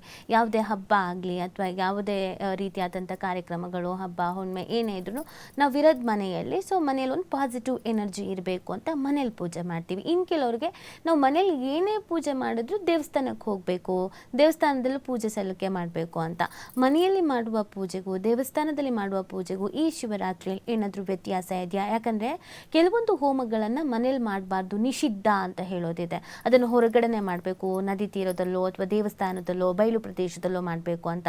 ಹೋಮವನ್ನು ಇಟ್ಕೊಳ್ಳೋದು ಸೂಕ್ತ, ಹೋಮ ಮಾಡೋದು ಇಷ್ಟ ಶಿವನಿಗೆ ಅಂತ ಹೇಳ್ತಾರೆ. ಹಾಗಾಗಿ ಯಾವುದನ್ನ ಮನೇಲಿ ಮಾಡಬೇಕು, ಯಾವುದನ್ನ ಮನೇಲಿ ಮಾಡಬಾರ್ದು, ದೇವಸ್ಥಾನದಲ್ಲಿ ಹೋಗಿ ಮಾಡುವಂಥ ಕಾರ್ಯಕ್ರಮ ಹೇಗಿರುತ್ತೆ ಅಂತ ಗುರುಜಿ? ನೋಡಿ, ಮನೆಯಲ್ಲಿ ಆಚರಣೆ ಮಾಡುವಂಥವರು ಯಾವ ರೀತಿ ಆಚರಣೆ ಮಾಡಬೇಕಂದ್ರೆ ಬೆಳಗ್ಗೆ ನಿತ್ಯ ಕರ್ಮಾನುಷ್ಠಾನವಾಗಿ ಶಿವನ ನಾಮಸ್ಮರಣೆಯನ್ನು ಮಾಡಿ ನಿಮ್ಮ ಮನೆಯಲ್ಲಿ ಸಾಧ್ಯವಾದಷ್ಟು ಒಂದಷ್ಟು ಶಿವನ ಪೂಜೆ ಮಾಡುವಂಥವರು ಇರ್ತಾರೆ, ಶಿವನ ಆರಾಧನೆ ಮಾಡಿಕೊಳ್ಳುವಂಥವ್ರು. ಅವರು ಪ್ರತಿನಿತ್ಯನೂ ಶಿವನ ಆರಾಧನೆ ಲಿಂಗ ಇಟ್ಟು ಪೂಜೆ ಮಾಡ್ತಾರೆ. ಯಾವುದೇ ಕಾರಣಕ್ಕೂ ದೊಡ್ಡ ಲಿಂಗಗಳನ್ನು ಅಥವಾ ಚಿತ್ರಗಳನ್ನು ಇಡಬಾರ್ದು ಅಂತ ಹೇಳುತ್ತೆ. ಹಾಗಾಗಿ ಕೈ ಅಳತೆಯ ಒಳಗಡೆ ಏನಾದರೂ ಸ್ಫಟಿಕದ ಲಿಂಗ ಆಗಬಹುದು ಅಥವಾ ಒಂದಷ್ಟು ಪಾದರಸದಿಂದ ಮಾಡಿದಂಥ ಲಿಂಗ ಇರಬಹುದು. ಸೊ ಅದನ್ನು ಮನೆಯಲ್ಲಿಟ್ಟು ರುದ್ರಾಭಿಷೇಕವನ್ನು ಮಾಡಿಸೋದು, ಹಾಲು ಮೊಸರು ಎಲ್ಲ ಹಾಕಿ ಒಂದಷ್ಟು ಪೂಜೆಯನ್ನು ಸಲ್ಲಿಸುವಂಥದ್ದು. ಮತ್ತು ಶಿವನ ನಾಮಸ್ಮರಣೆಯ ಬೀಜಾಕ್ಷರ ಮಂತ್ರಗಳನ್ನು ಹೇಳುವಂಥದ್ದು, ಶಿವನ ಪಂಚಾಕ್ಷರಿ ಮಂತ್ರವನ್ನು ಜಪ ಮಾಡುವಂಥದ್ದು, ಇದು ಮನೆಯಲ್ಲಿ ಮಾಡಿಕೊಳ್ಳುವಂಥದ್ದು. ಮತ್ತು ಉಪವಾಸ ಜಾಗರಣೆ ಇರುವಂಥವರು ಉಪವಾಸನೂ ಮಾಡಬಹುದು. ಯಾಕಂದರೆ ಭಾಳ ಜನ ಉಪವಾಸ ಇರಬೇಕು ಅಂತ ಹೇಳುತ್ತೆ ಶಾಸ್ತ್ರದಲ್ಲಿ. ಆದರೆ ಒಂದಷ್ಟು ಆರೋಗ್ಯದ ಸಮಸ್ಯೆ ಇರೋದ್ರಿಂದ ಒಂದು ಅಲ್ಪ ಆಹಾರ ಅಂದರೆ ಮುಸರೆ ಪದಾರ್ಥಗಳ ಮಾಡಿರುವಂಥದ್ದು, ಅನ್ನ ಆಗಬಹುದು, ಇದೆಲ್ಲ ಸೇವನೆ ಮಾಡಬಾರ್ದು. ಹಾಲು ಅಥವಾ ಹಣ್ಣುಗಳು ಇಂಥದ್ದು ತೆಗೆದುಕೊಳ್ಬಹುದು ಆರೋಗ್ಯದ ಸಮಸ್ಯೆ ಇರುವಂಥವರು. ಇನ್ನು ದೇವಸ್ಥಾನಕ್ಕೆ ಹೋಗಿ ಮಾಡುವಂತಹ ಪೂಜೆಗಳು ಅಂತ ಹೇಳಿದ್ರೆ ದೇವಸ್ಥಾನದಲ್ಲಿ ದರ್ಶನ ಮಾಡಿದ್ರೆ ಸಾಕು ಅಂತ ಹೇಳುತ್ತೆ. ಬಿಲ್ಪತ್ರೆ ಒಂದಷ್ಟು ನೀವು ಅನುಕೂಲ ಆದರೆ ಮನೆ ಹತ್ರನೇ ಸಿಗುತ್ತೆ ನಿಮಗೆ, ಅದನ್ನು ತೆಗೆದುಕೊಂಡು ಹೋಗಿ ಪ್ರಾರ್ಥನೆ ಮಾಡಿಕೊಂಡು ನಿಮ್ಮ ಇಷ್ಟಾರ್ಥಗಳು ಪ್ರಾಪ್ತಿ ಆಗಲಿ ಅಂಥೇಳಿ ಶಿವನ ಪಾದದ ಅಡಿಗೆ ಹಾಕಿದ್ರೆ ಸಾಕು, ನಿಮಗೆ ಇಡೀ ವರ್ಷನೂ ನಿಮಗೆ ಉತ್ತಮವಾದಂಥ ಫಲಗಳನ್ನು ನಿರೀಕ್ಷೆ ಮಾಡಬಹುದು. ಮನೆಯಲ್ಲಿ ಶಿವನ ಆರಾಧನೆ, ಪೂಜೆ ಪುನಸ್ಕಾರಗಳು ಇದೆಲ್ಲ ಮಾಡ್ತಾರೆ. ಮತ್ತು ದೇವಸ್ಥಾನದಲ್ಲಿ ದರ್ಶನಕ್ಕೆ ಬಹಳ ಆದ್ಯತೆ ಇರುತ್ತೆ. ಯಾಕಂದರೆ ದೇವಸ್ಥಾನದಲ್ಲಿ ಅದರದ್ದೇ ಆದಂಥ ಅಭಿಷೇಕಗಳು, ಯಾಮ ಪೂಜೆಗಳು ನಡೀತಾ ಇರುತ್ತೆ. ಒಂದಷ್ಟು ರುದ್ರ ಚಮಕಗಳಿಂದ ಹೋಮ ಹವನಾದಿಗಳನ್ನು ಮಾಡ್ತಾ ಇರ್ತಾರೆ. ಸೊ ಅದು ಏನು ನಿತ್ಯ ಪೂಜೆ ಪುನಸ್ಕಾರಗಳು ನಡೀತಾ ಇರುವಂಥ ಸಂದರ್ಭದಲ್ಲಿ ಶಿವನ ದರ್ಶನ ಮಾಡೋದು ಬಹಳ ಅಗತ್ಯ ಇರುವಂಥದ್ದು ಇದೆ. ಓಕೆ ಗುರುಜಿ, ಈಗ ಶಿವರಾತ್ರಿ ಅಂತ ಬಂದಿದ ತಕ್ಷಣ ನಮಗೆಲ್ಲ ನೆನಪಾಗೋದು ಒಂದು ಜಾಗರಣೆ, ಇನ್ನೊಂದು ಉಪವಾಸ. ತುಂಬ ಜನ ಉಪವಾಸ ಇರ್ತಾರೆ, ಶಿವರಾತ್ರಿ ಉಪವಾಸ ಇರ್ತೀವಿ ಅಂತ. ಈ ಉಪವಾಸದ ಬಗ್ಗೆ ತುಂಬ ಜನಕ್ಕೆ ಗೊಂದಲ ಅನ್ನೋದಿದೆ. ಹೆಂಗೆ ಉಪವಾಸ ಮಾಡೋದು? ಒಂದಷ್ಟು ಪುರಾಣಗಳಲ್ಲಿ ಮಾತ್ರ ಉಲ್ಲೇಖ ಇರುವಂಥದ್ದು. ಒಂದಷ್ಟು ಉಪವಾಸ ಎದ್ದು ಪೂಜೆ ಮಾಡಬೇಕು ಅನ್ನುವಂಥದ್ದು ಒಂದು ಬಾಯಿಂದ ಬಾಯಿಗೆ ಬಂದಿರುವಂಥದ್ದು. ಆದರೆ ವೇದೋಕ್ತವಾಗಿ ಪುರಾಣಗಳ ವಿಚಾರದ ಬಿಟ್ಟರೆ ಹೊರತುಪಡಿಸಿದ್ರೆ ನಮಗೆ ಋಗ್ವೇದ ಆಗ್ಬೋದು, ಯಜುರ್ವೇದ ಆಗ್ಬೋದು, ಸಾಮವೇದದಲ್ಲಿ ಯಾವುದೇ ಉಲ್ಲೇಖ ಇಲ್ಲ. ಅಂದ್ರೆ ಹೀಗೆ ಮಾಡಬೇಕು, ಉಪವಾಸ ಮಾಡಬೇಕು ಅನ್ನುವಂಥದ್ದು. ಯಾಕೆ ಉಪವಾಸ ಅಂತ ಬಂತು ದೇವ್ರ ಪೂಜೆ ಮಾಡುವಾಗ ಅಂತ ಹೇಳಿದ್ರೆ, ಅತಿಯಾದಂಥ ಆಹಾರ ನಿದ್ದೆಗೆ ಹೋಗುವಂಥದ್ದು ಇರುತ್ತೆ. ಈಗ ನನಗೆ ಹೊಟ್ಟೆ ತುಂಬಿದೆ ಅಂತ ಹೇಳಿದ್ರೆ ಯಾವ ದೇವರು ಏನು ಬಿಡಪ್ಪ ಅನ್ನೋ ಮನಸ್ಥಿತಿಗೆ ಹೋಗುವಂಥದ್ದು ಇರುತ್ತೆ. ಮತ್ತೆ ಅದೇ ರೀತಿ ಉಪವಾಸ ಬಹಳಷ್ಟು ಇದ್ದು ನಿಶ್ಶಕ್ತರಾಗಿ ಪೂಜೆಯನ್ನು ಮಾಡಬಾರ್ದು ಅಂತ ಹೇಳುತ್ತೆ. ನಮ್ಮ ದೇಹದ ಅವಯವಗಳು ಏನಿರುತ್ತೆ ಅದಕ್ಕೆ ಆದಂತಹದ್ದು, ಅದರದೇ ಆದಂತಹದ್ದು ಒಂದು ಶಕ್ತಿ ಇರುತ್ತೆ. ಹಾಗಾಗಿ ಅತಿಯಾದಂತಹ ಆಹಾರನೂ ಸೇವನೆ ಮಾಡಬಾರ್ದು, ಅತಿ ಆಹಾರ ಇಲ್ಲದಿರನು ನಾವು ಪೂಜೆಯನ್ನು ಮಾಡಬಾರ್ದು ಅಂತ ಹೇಳುತ್ತೆ.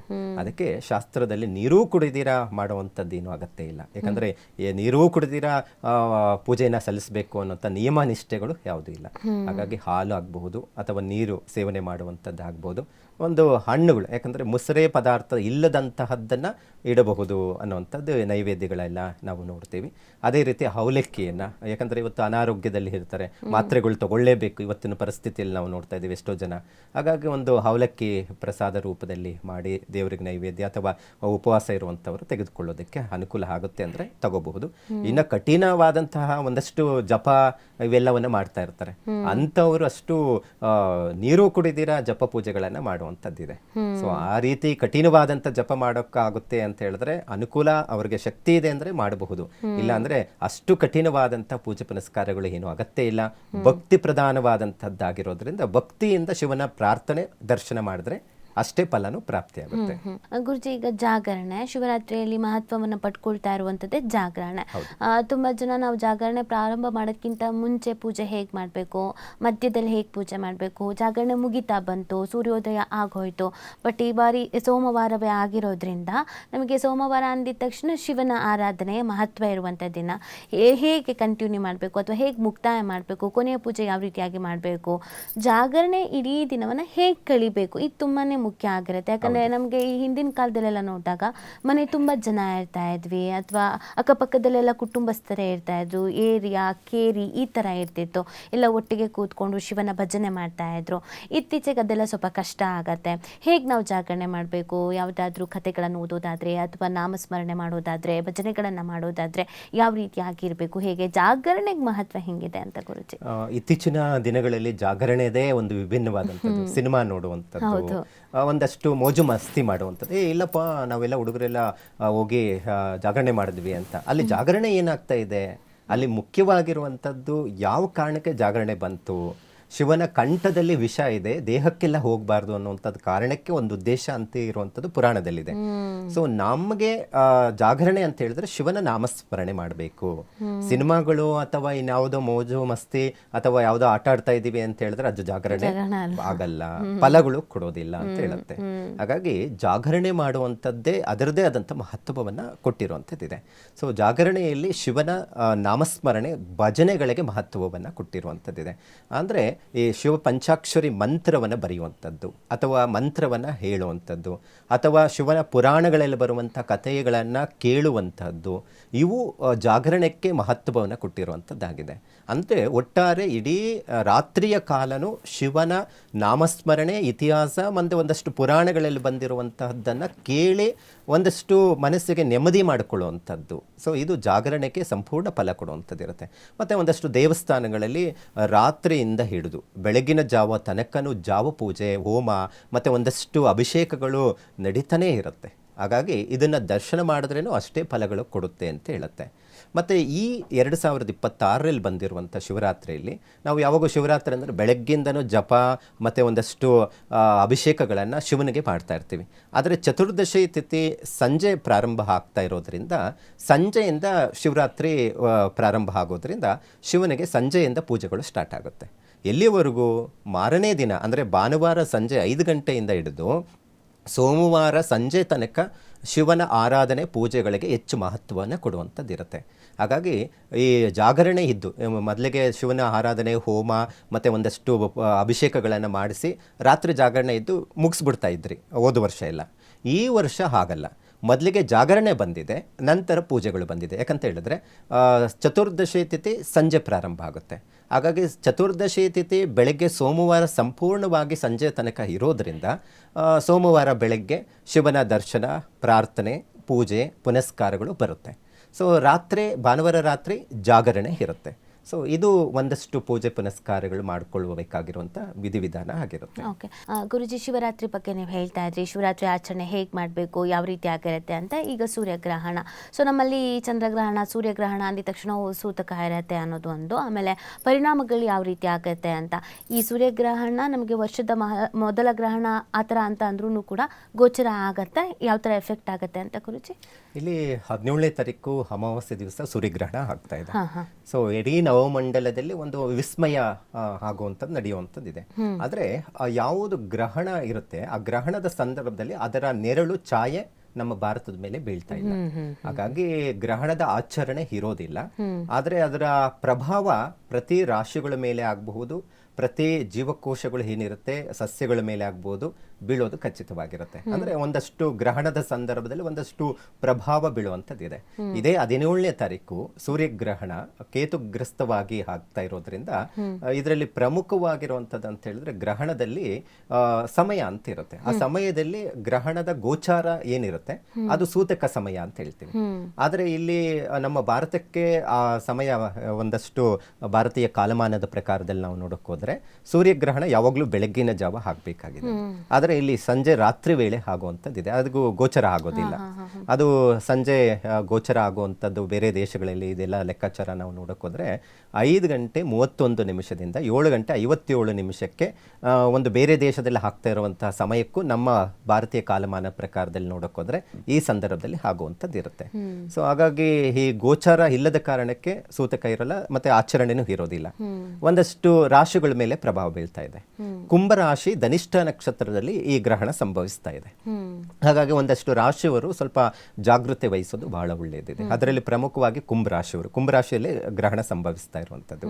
ಮತ್ತೆ ಅದರ ಜೊತೆಗೆ ಆ ಕುಂಭರಾಶಿಗೆ ನೇರವಾದಂತಹ ದೃಷ್ಟಿಕೋನ ಅಂತ ಹೇಳಿದ್ರೆ ಸೂರ್ಯಗ್ರಹಣ ಸೂರ್ಯನ ರಾಶಿ ಸಿಂಹರಾಶಿ, ಸಿಂಹರಾಶಿಯವರೆಗೆ ಮತ್ತೆ ಕುಂಭರಾಶಿಯವರೆಗೆ, ಮೀನ ರಾಶಿ ಮತ್ತೆ ಕನ್ಯಾ ರಾಶಿಯವರೆಗೆ, ಕರ್ಕಾಟಕ ರಾಶಿಯವರೆಗೆ 4 ರಾಶಿಯವರೆಗೆ ಈ ಗ್ರಹಣದ ಪ್ರಭಾವಕ್ಕೆ ಒಳಗಾಗ್ತಾರೆ. ಅದು ಆರ್ಥಿಕ ಸಂಕಷ್ಟಗಳಾಗ್ಬೋದು, ಅನಾರೋಗ್ಯಕ್ಕೆ ಸಂಬಂಧಪಟ್ಟಂಥದ್ದಾಗ್ಬೋದು, ಒಂದಷ್ಟು ಬೇರೆ ಬೇರೆ ಕೆಲಸಗಳನ್ನು ಮಾಡುವಂಥವ್ರಿಗೆಲ್ಲ ತೊಂದರೆಗಳಾಗುವಂಥದ್ದು ಕಾಣುವಂಥದ್ದು ಇರುತ್ತೆ. ಹಾಗಾಗಿ ಈ 17ನೇ ತಾರೀಕು ಯಾರೆಲ್ಲ ಕುಂಭರಾಶಿಯವರು ಮತ್ತೆ ಸಿಂಹ ರಾಶಿಯವರು, ಕನ್ಯಾ ಮತ್ತೆ ಮೀನ್ ರಾಶಿಯವರು ಇರ್ತಾರೋ ಆದಷ್ಟು ಸಹ ಗ್ರಹಣದ ಧಾನ್ಯಗಳು ಅಂದರೆ ಗೋಧಿ ಆಗಬಹುದು ಮತ್ತೆ ಅಕ್ಕಿ, ಒಂದಷ್ಟು ಗ್ರಹಣದ ಸೂರ್ಯ ಬಿಂಬ ಅಂತ ಬರುತ್ತೆ, ಅದನ್ನ ಪೂಜೆ ಮಾಡಿ ದಾನ ಮಾಡಿ ಒಂದಷ್ಟು ಶಿವನ ದರ್ಶನ ಅಥವಾ ದೇವಸ್ಥಾನದ ಸಮೀಪದಲ್ಲಿ ಹೋಗಿ ಒಂದು ಪೂಜೆಯನ್ನು ಮಾಡಿಸಿದ್ರೆ ಆ ಗ್ರಹಣದ ಪ್ರಭಾವ ಕಡಿಮೆ ಆಗ್ಲಿಕ್ಕೆ ಸಾಧ್ಯ ಆಗುತ್ತೆ. ಅಂದ್ರೆ ನಾವು ಈ ಬಾರಿ ಹಾಕಿದ್ರೆ ಸೂರ್ಯಗ್ರಹಣ ಆಗಿದೆ, ನಮಗೆ ಸೂತಕ ಆಗತ್ತೆ, ಗೋಚರ ಆಗತ್ತೆ, ಈ ತರ ಪೂಜೆ ಮಾಡಬೇಕು, ಇದು ಅಷ್ಟರ ಮಟ್ಟಿಗೆ ಎಫೆಕ್ಟಿವ್ ಇಲ್ಲ ಅಂತ ಅಷ್ಟಾಗಿ ಇರೋದಿಲ್ಲ. ಆದ್ರೆ ಆ ರಾಶಿಗಳ ಮೇಲೆ ಒಂದಷ್ಟು ಪರಿಣಾಮ ಬೀಳುವಂತ ಸಾಧ್ಯತೆ ಇರುತ್ತೆ. ಗುರುಜಿ, ಈ ಶಿವರಾತ್ರಿಯ ನಂತರ ತ್ರಿಗ್ರಹಿ ಯೋಗ ಅನ್ನೋದಿದೆ ಅಂತ, ಸೊ ಇದು ಯಾವ ರೀತಿಯಾಗಿ ಪರಿಣಾಮ ಬೀರುತ್ತೆ? ಯಾವುದಾದ್ರೂ ರಾಶಿಗಳ ಮೇಲೆ ತುಂಬಾ ಪ್ರಭಾವ ಬೀರುವಂಥದ್ದು ಅಥವಾ ರಾಶಿಗಳ ಮೇಲೆ ಲಾಭ ನಷ್ಟ ಒಳ್ಳೆಯದು ಈ ಥರದ್ದು ಏನಾದರೂ ಇದೆಯಾ ಗುರುಜಿ? ನೋಡಿ, ಯಾವಾಗಲೂ ಅಷ್ಟೇ ಒಂದು ಗ್ರಹದ ಜೊತೆ 2 ಅಥವಾ 3, 4 ಗ್ರಹಗಳ ಸಂಯೋಗ ಆದಾಗ ಒಂದಷ್ಟು ಯೋಗಗಳ ಸೃಷ್ಟಿಯಾಗುತ್ತೆ. ಅದೇ ರೀತಿ ಮಕರ ರಾಶಿಯಲ್ಲಿ 4 ಗ್ರಹಗಳ ಸಂಯೋಗ, ಮತ್ತೆ ಇದೇ ರೀತಿ ಗ್ರಹಗಳು ಮಾರ್ಚಲ್ಲಿನೂ 4 ಗ್ರಹಗಳು ಸಂಯೋಗ ಆಗ್ತಾ ಇದೆ. ಈಗ ಶಿವರಾತ್ರಿ ನಂತರ ಒಂದಷ್ಟು ಗ್ರಹಗಳ ಸಂಯೋಗ ಸಂಯೋಗ ನಡೀತಾ ಇದೆ. ಅದರಲ್ಲಿ ಮಕರ ರಾಶಿಯಲ್ಲಿ 4 ಸೂರ್ಯ ಆಗಬಹುದು, ಬುಧ, ಶುಕ್ರ ಕಾಂಬಿನೇಷನ್ಸ್ ನಾವು ನೋಡಕ್ ಹೋದ್ರೆ 4 ಗ್ರಹಗಳ ಸಂಯೋಗದಿಂದ ಒಂದಷ್ಟು ರಾಶಿಗಳ ಮೇಲೆ ಹೆಚ್ಚು ಪರಿಣಾಮ ಬೀಳುವಂತದ್ದಿದೆ. ಅದನ್ನ ನಾವು ಚತುರ್ಗ್ರಹಿ ಯೋಗ, ತ್ರಿಗ್ರಹಿ ಯೋಗ ಇವನ್ನೆಲ್ಲ ಲೆಕ್ಕಾಚಾರ ಮಾಡ್ತೀವಿ. ಈ ಯೋಗದಿಂದ ಒಂದಷ್ಟು ರಾಶಿಗಳಿಗೆ ಒಳಿತು ಉಂಟಾಗುವಂತದ್ದಿದೆ. ಸೊ 12 ರಾಶಿಗಳ ಮೇಲೆ ಹೇಗಿರುತ್ತೆ ಅಂತ ನಾನು ತಿಳಿಸ್ಕೊಡ್ತೇನೆ. ಮೊದಲಿಗೆ ಮೇಷರಾಶಿಯವರಿಗೆ ಈ ಚತುರ್ಗ್ರಹಿ ಯೋಗ ಇಂಥದ್ದು ಫಲಗಳು ಹೇಗಿರುತ್ತೆ ಅನ್ನುವಂಥದ್ದು ನಾವು ನೋಡೋಕ್ಕೋದ್ರೆ, ಇವರಿಗೆ ರಾಷ್ಟ್ರಾಧಿಪತಿ ಕರ್ಮಸ್ಥಾನದಲ್ಲಿ ಇರೋದರಿಂದ ಕೆಲಸದ ಒತ್ತಡಗಳು ಹೆಚ್ಚಾಗುತ್ತೆ. ಮತ್ತು ಅದ್ರ ಜೊತೆಗೆ ಶತ್ರುಗಳಿಂದ ಕೆಲಸಕ್ಕೆ ಒಂದಷ್ಟು ಪ್ರಾಬ್ಲಮ್ ಮಾಡುವಂಥದ್ದು ಇರುತ್ತೆ, ಸ್ವಲ್ಪ ಜಾಗೃತೆ ವಹಿಸಬೇಕು. ಇನ್ನು ವೈವಾಹಿಕ ಜೀವನದಲ್ಲಿ ಒಂದಷ್ಟು ಸಮಸ್ಯೆಗಳು ನಿವಾರಣೆ ಆದರೂ ಸಹ ಒಂದಷ್ಟು ಯಾವುದೇ ವಿವಾಹ ಕಾರ್ಯಗಳಿಗೂ ಅಷ್ಟು ಪ್ರಶಸ್ತವಾಗಿರೋದಿಲ್ಲ. ಇನ್ನು ರಾಜಕೀಯದಲ್ಲಿ ಇರುವಂಥವರಿಗೆ ಉತ್ತಮ ಅನುಕೂಲ, ಅಭಿವೃದ್ಧಿ ಉಂಟಾಗುವಂತಹ ಸಾಧ್ಯತೆಗಳು ಹೆಚ್ಚಾಗಿರುತ್ತೆ. ವೃಷಭ ರಾಶಿಯವರಿಗೆ ಕರ್ಮಸ್ಥಾನದಲ್ಲಿ ಅಂದರೆ 10ನೇ ಮನೆಯಲ್ಲಿ 4 ಗ್ರಹಗಳ ಸಂಯೋಗ ಆಗ್ತಾ ಇದೆ. ಸೊ ಇದರಿಂದ ರವಿ, ರಾಹು, ಬುಧ, ಶುಕ್ರ ಈ ಗ್ರಹಗಳು ಒಳಗಾಗಿರೋದ್ರಿಂದ ಕರ್ಮಸ್ಥಾನದಲ್ಲಿ ಇವರಿಗೆ ಉದ್ಯೋಗದಲ್ಲಿ ಉತ್ತಮವಾದಂಥದ್ದಿರುತ್ತೆ. ವೃಷಭ ರಾಶಿಯವರಿಗೆ ಈಗಾಗಲೇ ಬಹಳ ಚೆನ್ನಾಗಿದೆ. ಅದರಲ್ಲಿ ಈ ಚತುರ್ಗ್ರಹಿ ಯೋಗ ಅಂದರೆ ಇನ್ನಷ್ಟು ಉತ್ತಮವಾದಂಥ ಫಲಗಳು ಲಭ್ಯ ಆಗುತ್ತೆ. ಮತ್ತು ಅದರ ಜೊತೆಗೆ ಆದಾಯ ಹೆಚ್ಚಾಗುತ್ತೆ. ಮತ್ತು ಸ್ವಂತ ಉದ್ಯೋಗದಲ್ಲಿ ಮತ್ತು ಇರುವಂಥವ್ರಿಗೆ ಮತ್ತು ಉದ್ಯೋಗ ಬದಲಾವಣೆ ಮಾಡಿಕೊಳ್ಳುವಂಥವ್ರಿಗಂತೂ ಬಹಳ ಚೆನ್ನಾಗಿ ಅಭಿವೃದ್ಧಿ ಆಗಲಿಕ್ಕೆ ಸಾಧ್ಯ ಆಗುತ್ತೆ. ಇನ್ನು ಮಿಥುನ ರಾಶಿ, ಈ ಮಿಥುನ ರಾಶಿಯವರಿಗೆ ನವಮ ಸ್ಥಾನದಲ್ಲಿ ಚತುರ್ಗ್ರಹಿ ಯೋಗ ರಾಜಯೋಗವನ್ನು ತಂದುಕೊಡುವಂಥದ್ದಿರುತ್ತೆ. ಸಾಮಾನ್ಯವಾಗಿ ಈ ಚತುರ್ಗ್ರಹ ಯೋಗ ನವಮ ಸ್ಥಾನ ಅಂತ ಹೇಳಿದ್ರೆ ಪಿತ್ರಾರ್ಜಿತ ಆಸ್ತಿ ಆಗ್ಬೋದು ಅಥವಾ ಪಿತೃಗಳಿಂದ ಅನುಕೂಲ ಆಗುವಂಥದ್ದಿರುತ್ತೆ. ಮತ್ತು ವೃತ್ತಿಯಲ್ಲಿ ಒಂದು ದೊಡ್ಡದಾದಂತಹ ಒಂದಷ್ಟು ಬದಲಾವಣೆ ಕಾಣುವಂಥದ್ದಿರುತ್ತೆ. ಯಾವಾಗಲೂ ಅಷ್ಟೇ ಈ ನವಮ ಸ್ಥಾನ, ಪಂಚಮ ಸ್ಥಾನದಲ್ಲಿ ಈ ಥರ ಗ್ರಹಗಳ ಸಂಯೋಗ ಆದಾಗ ಈ ಬಹಳಷ್ಟು ಅಭಿವೃದ್ಧಿ ಕಾಣುವಂಥದ್ದಿರುತ್ತೆ. ಅದೇ ರೀತಿ ಮಿಥುನ ರಾಶಿಯವರಿಗೆ ನವಮ ಸ್ಥಾನದಲ್ಲಿ ಈ ಸಂಯೋಗ ಆಗ್ತಾ ಇರುವಂಥದ್ದು. ಮತ್ತು ಈಗ ಜನ್ಮದಲ್ಲಿ ಗುರು ಬೇರೆ ಇದ್ದಾನೆ. ಸೊ ಈ ಯೋಗಗಳು ಈ ಮಿಥುನ ರಾಶಿಯವರಿಗೆ ಒಂದಷ್ಟು ಅಭಿವೃದ್ಧಿ ನಾವು ನೋಡಬಹುದು. ಮತ್ತು ಅದ್ರ ಜೊತೆಗೆ ಉದ್ಯೋಗದ ವಿಚಾರದಲ್ಲಿ ಒಂದಷ್ಟು ಹೊಸದಾಗಿ ಜವಾಬ್ದಾರಿಗಳು ಬರುವಂಥದ್ದಿರುತ್ತೆ. ಮತ್ತು ಅದ್ರ ಜೊತೆಗೆ ಅಪೇಕ್ಷಿತ ರೀತಿಯಲ್ಲಿ ಅಂದರೆ ಈಗ ಏನಾದರೂ ವರ್ಗಾವಣೆ ಆಗಬೇಕು ಸರ್ಕಾರಿ ಕೆಲಸದಲ್ಲಿ ಇರುವಂಥವ್ರಿಗೆ, ಅಂಥವ್ರಿಗೆ ಹೆಚ್ಚು ಅನುಕೂಲ ಲಭ್ಯ ಆಗುವಂಥದ್ದು ಇಲ್ಲಿ ಕಾಣ್ಬೋದು. ಮತ್ತು ಆಗಲೇ ನಾನು ಹೇಳಿದೆ ಪಿತ್ರಾರ್ಜಿತ ಆಸ್ತಿ ವಿವಾದಗಳು ಏನಾದರೂ ಇದ್ದರೆ ಇತ್ಯರ್ಥ ಆಗುತ್ತೆ. ಮತ್ತು ಪಿತ್ರಾರ್ಜಿತ ಆಸ್ತಿ ಪ್ರಾಪ್ತಿ ಆಗುವಂಥದ್ದಿರುತ್ತೆ ಈ ಯೋಗಗಳಿಂದ. ಯಾಕಂದರೆ ರವಿನೇ ಸಂಯೋಗ ಆಗ್ತಾ ಇರುವಂಥದ್ದಾಗಿದೆ. ಮತ್ತು ಇದರ ಜೊತೆಗೆ ವಿವಾಹಕ್ಕೆ ಸಂಬಂಧಪಟ್ಟಂಥ ನಿರೀಕ್ಷೆಯಲ್ಲಿ ಇಟ್ಕೊಂಡಿರ್ತಾರೆ, ಮದುವೆ ಆಗ್ತಾ ಇಲ್ಲ ಅನ್ನುವಂಥದ್ದು, ಅಂಥದ್ದು ಸಹ ಅನುಕೂಲ ಆಗುತ್ತೆ. ಮತ್ತು ಒಳ್ಳೆಯ ಕಡೆ ಒಂದಷ್ಟು ಅನುಕೂಲ ಆಗಿ ಅಭಿವೃದ್ಧಿನೂ ಕಾಣುವಂಥದ್ದು ಇರುತ್ತೆ. ಮತ್ತು ಸಂಬಂಧಗಳು ಒಳ್ಳೆಯ ಕಡೆ ಕೂಡಿ ಬರುವಂಥ ಸಾಧ್ಯತೆಗಳು ಕಂಡುಬರುತ್ತೆ. ಇನ್ನು ಕರ್ಕಾಟಕ ರಾಶಿಯವರಿಗಂತೂ ಇವರಿಗೆ ಗುರುಗ್ರಹ ವ್ಯಯಸ್ಥಾನದಲ್ಲಿ ಇದ್ದು, ಅಂದರೆ 12ನೇ ಮನೆಯಲ್ಲಿ ವ್ಯಯಸ್ಥಾನ ಅಂದರೆ ಖರ್ಚುಗಳು ಜಾಸ್ತಿ ಆಗುವಂಥದ್ದಿರುತ್ತೆ ನಾವು ವರ್ಷಫಲದಲ್ಲಿ ನಾವು ನೋಡೋಕ್ಕೋದ್ರೆ. ಆದರೆ ಒಂದಷ್ಟು ಈ ಏನು ಚತುರ್ಗ್ರಹಿ ಯೋಗಗಳು ಏನಾಗುತ್ತೆ ಅಂತ ಹೇಳಿದ್ರೆ ಒಂದಷ್ಟು ಒಳ್ಳೆ ಫಲಗಳನ್ನು ನಿರೀಕ್ಷೆಯನ್ನು ಮಾಡಬಹುದು ಅಂತ ಹೇಳುತ್ತೆ. ಯಾಕಂದರೆ ಸಪ್ತಮ ಸ್ಥಾನ ಅಂತ ಹೇಳ್ತೀವಿ. ಮತ್ತು ಇದರ ಜೊತೆಗೆ ವಿವಾಹಕ್ಕೆ ನಿರೀಕ್ಷೆಯನ್ನು ಇಟ್ಕೊಂಡಿರುವಂಥವ್ರಿಗೆ ಒಳ್ಳೆ ಸಂಬಂಧಗಳು ಬರುತ್ತೆ. ಯಾಕಂದರೆ 7ನೇ ಮನೆಯಲ್ಲಿ ಏನಾದರೂ ಈ ಗ್ರಹಗಳ ಸಂಯೋಗ ಫಲಗಳು ಮದುವೆ ವಿಚಾರಕ್ಕಂತೂ ಮಾಡಿಸಿದಂಥದ್ದು. ಭಾಳ ಜನಕ್ಕೆ ಮದುವೆನೇ ಆಗ್ತಾ ಇಲ್ಲ, ಗುರುಬಲ ಇಲ್ಲ ಅನ್ನುವಂಥವ್ರಿಗೆ ಕರ್ಕಾಟಕ ರಾಶಿಯವರಿಗೆ ಬಹಳ ಚೆನ್ನಾಗಿದೆ ಈ ಚತುರ್ಗ್ರಹಿ ಯೋಗದಿಂದ. ಮತ್ತು ಪಿತ್ರಾರ್ಜಿತ ಆಸ್ತಿ ವಿವಾದಗಳು ಏನಾದರೂ ಇದ್ರೂ ನಿವಾರಣೆ ಆಗುತ್ತೆ. ಮತ್ತು ಹಣಕಾಸಿನ ವಿಚಾರದಲ್ಲಿ ಒಂದಷ್ಟು ದೊಡ್ಡ ನಿರ್ಧಾರಗಳನ್ನು ತೆಗೆದುಕೊಳ್ಳಕ್ಕೆ ಹೋಗಬೇಡಿ. ಯಾಕಂತ ಹೇಳಿದ್ರೆ ವ್ಯಯಸ್ಥಾನದಲ್ಲಿ ಗುರುಗ್ರಹ ಇರೋದರಿಂದ ಒಂದಷ್ಟು ಗುರುಗಳು ಹೇಳಿದ್ದಾರೆ ಚತುರ್ಗ್ರಹಿ ಯೋಗ ಅಂತೆ ಕರ್ಕಾಟಕ ರಾಶಿ ಮದುವೆ ಶುಭ ಕಾರ್ಯಗಳು ಆಗುತ್ತೆ, ಇದೂ ದೊಡ್ಡ ಬಿಸ್ನೆಸ್ ಮಾಡೋಣ ಅಥವಾ ಏನೋ ಕೈ ಹಾಕೋಣ ಅಂತ ಅಂದ್ಕೊಂಡ್ರೆ ಖಂಡಿತ ಮಾಡೋಕ್ಕೆ ಹೋಗ್ಬಿಡಿ. ದುಡ್ಡಿನ ಅಭಾವ ಜಾಸ್ತಿ ಆಗುತ್ತೆ, ಖರ್ಚುಗಳು ಆಗುತ್ತೆ. ಆದರೆ ಶುಭ ಕಾರ್ಯಗಳು ಮತ್ತು ಒಂದಷ್ಟು ಕೆಲಸ ಕಾರ್ಯಗಳು, ಪಿತ್ರಾರ್ಜಿತ ಆಸ್ತಿ ವಿವಾದಗಳು ಇತ್ಯರ್ಥ ಆಗಲಿಕ್ಕೆ ಸಾಧ್ಯ ಆಗುತ್ತೆ. ಸಿಂಹರಾಶಿಯವರಿಗೆ ಈ ಚತುರ್ಗ್ರಹಿ ಯೋಗದಿಂದ ಈ ಶಿವರಾತ್ರಿ ನಂತರ ದಿನಗಳಲ್ಲಿ ನಾವು ನೋಡೋಕ್ಕೋದ್ರೆ ಇವರಿಗೆ ಸಪ್ತಮದಲ್ಲಿ 4 ಗ್ರಹಗಳ ಸಂಯೋಗ. ಯಾವಾಗಲೂ ಅಷ್ಟೇ ಸಪ್ತಮ ಸ್ಥಾನ ಅಂತ ಬಂದಾಗ ಅಥವಾ ಚತುರ್ಭಾವದಲ್ಲಿದ್ದಾಗ ಅಥವಾ 4ನೇ ಮನೆಯಲ್ಲಿ ಈ ಗ್ರಹಗಳ ಸಂಯೋಗ ಆದಾಗ ಇವರಿಗೆ ಅವಿವಾಹಿತರಿಗೆ ವಿವಾಹದ ಮಾತುಕತೆ ಆಗುವಂಥದ್ದು ಇರುತ್ತೆ. ಮದುವೆ ಆಗ್ತಾ ಇಲ್ಲ ಅನ್ನುವಂಥವ್ರಿಗೂ ಶುಭ ಕಾರ್ಯಗಳಾಗುತ್ತೆ. ಮತ್ತು ಮನೆಯಲ್ಲಿ ಧಾರ್ಮಿಕ ಕಾರ್ಯಕ್ರಮಗಳು ನಡೆಯುವಂಥದ್ದು ಇರುತ್ತೆ.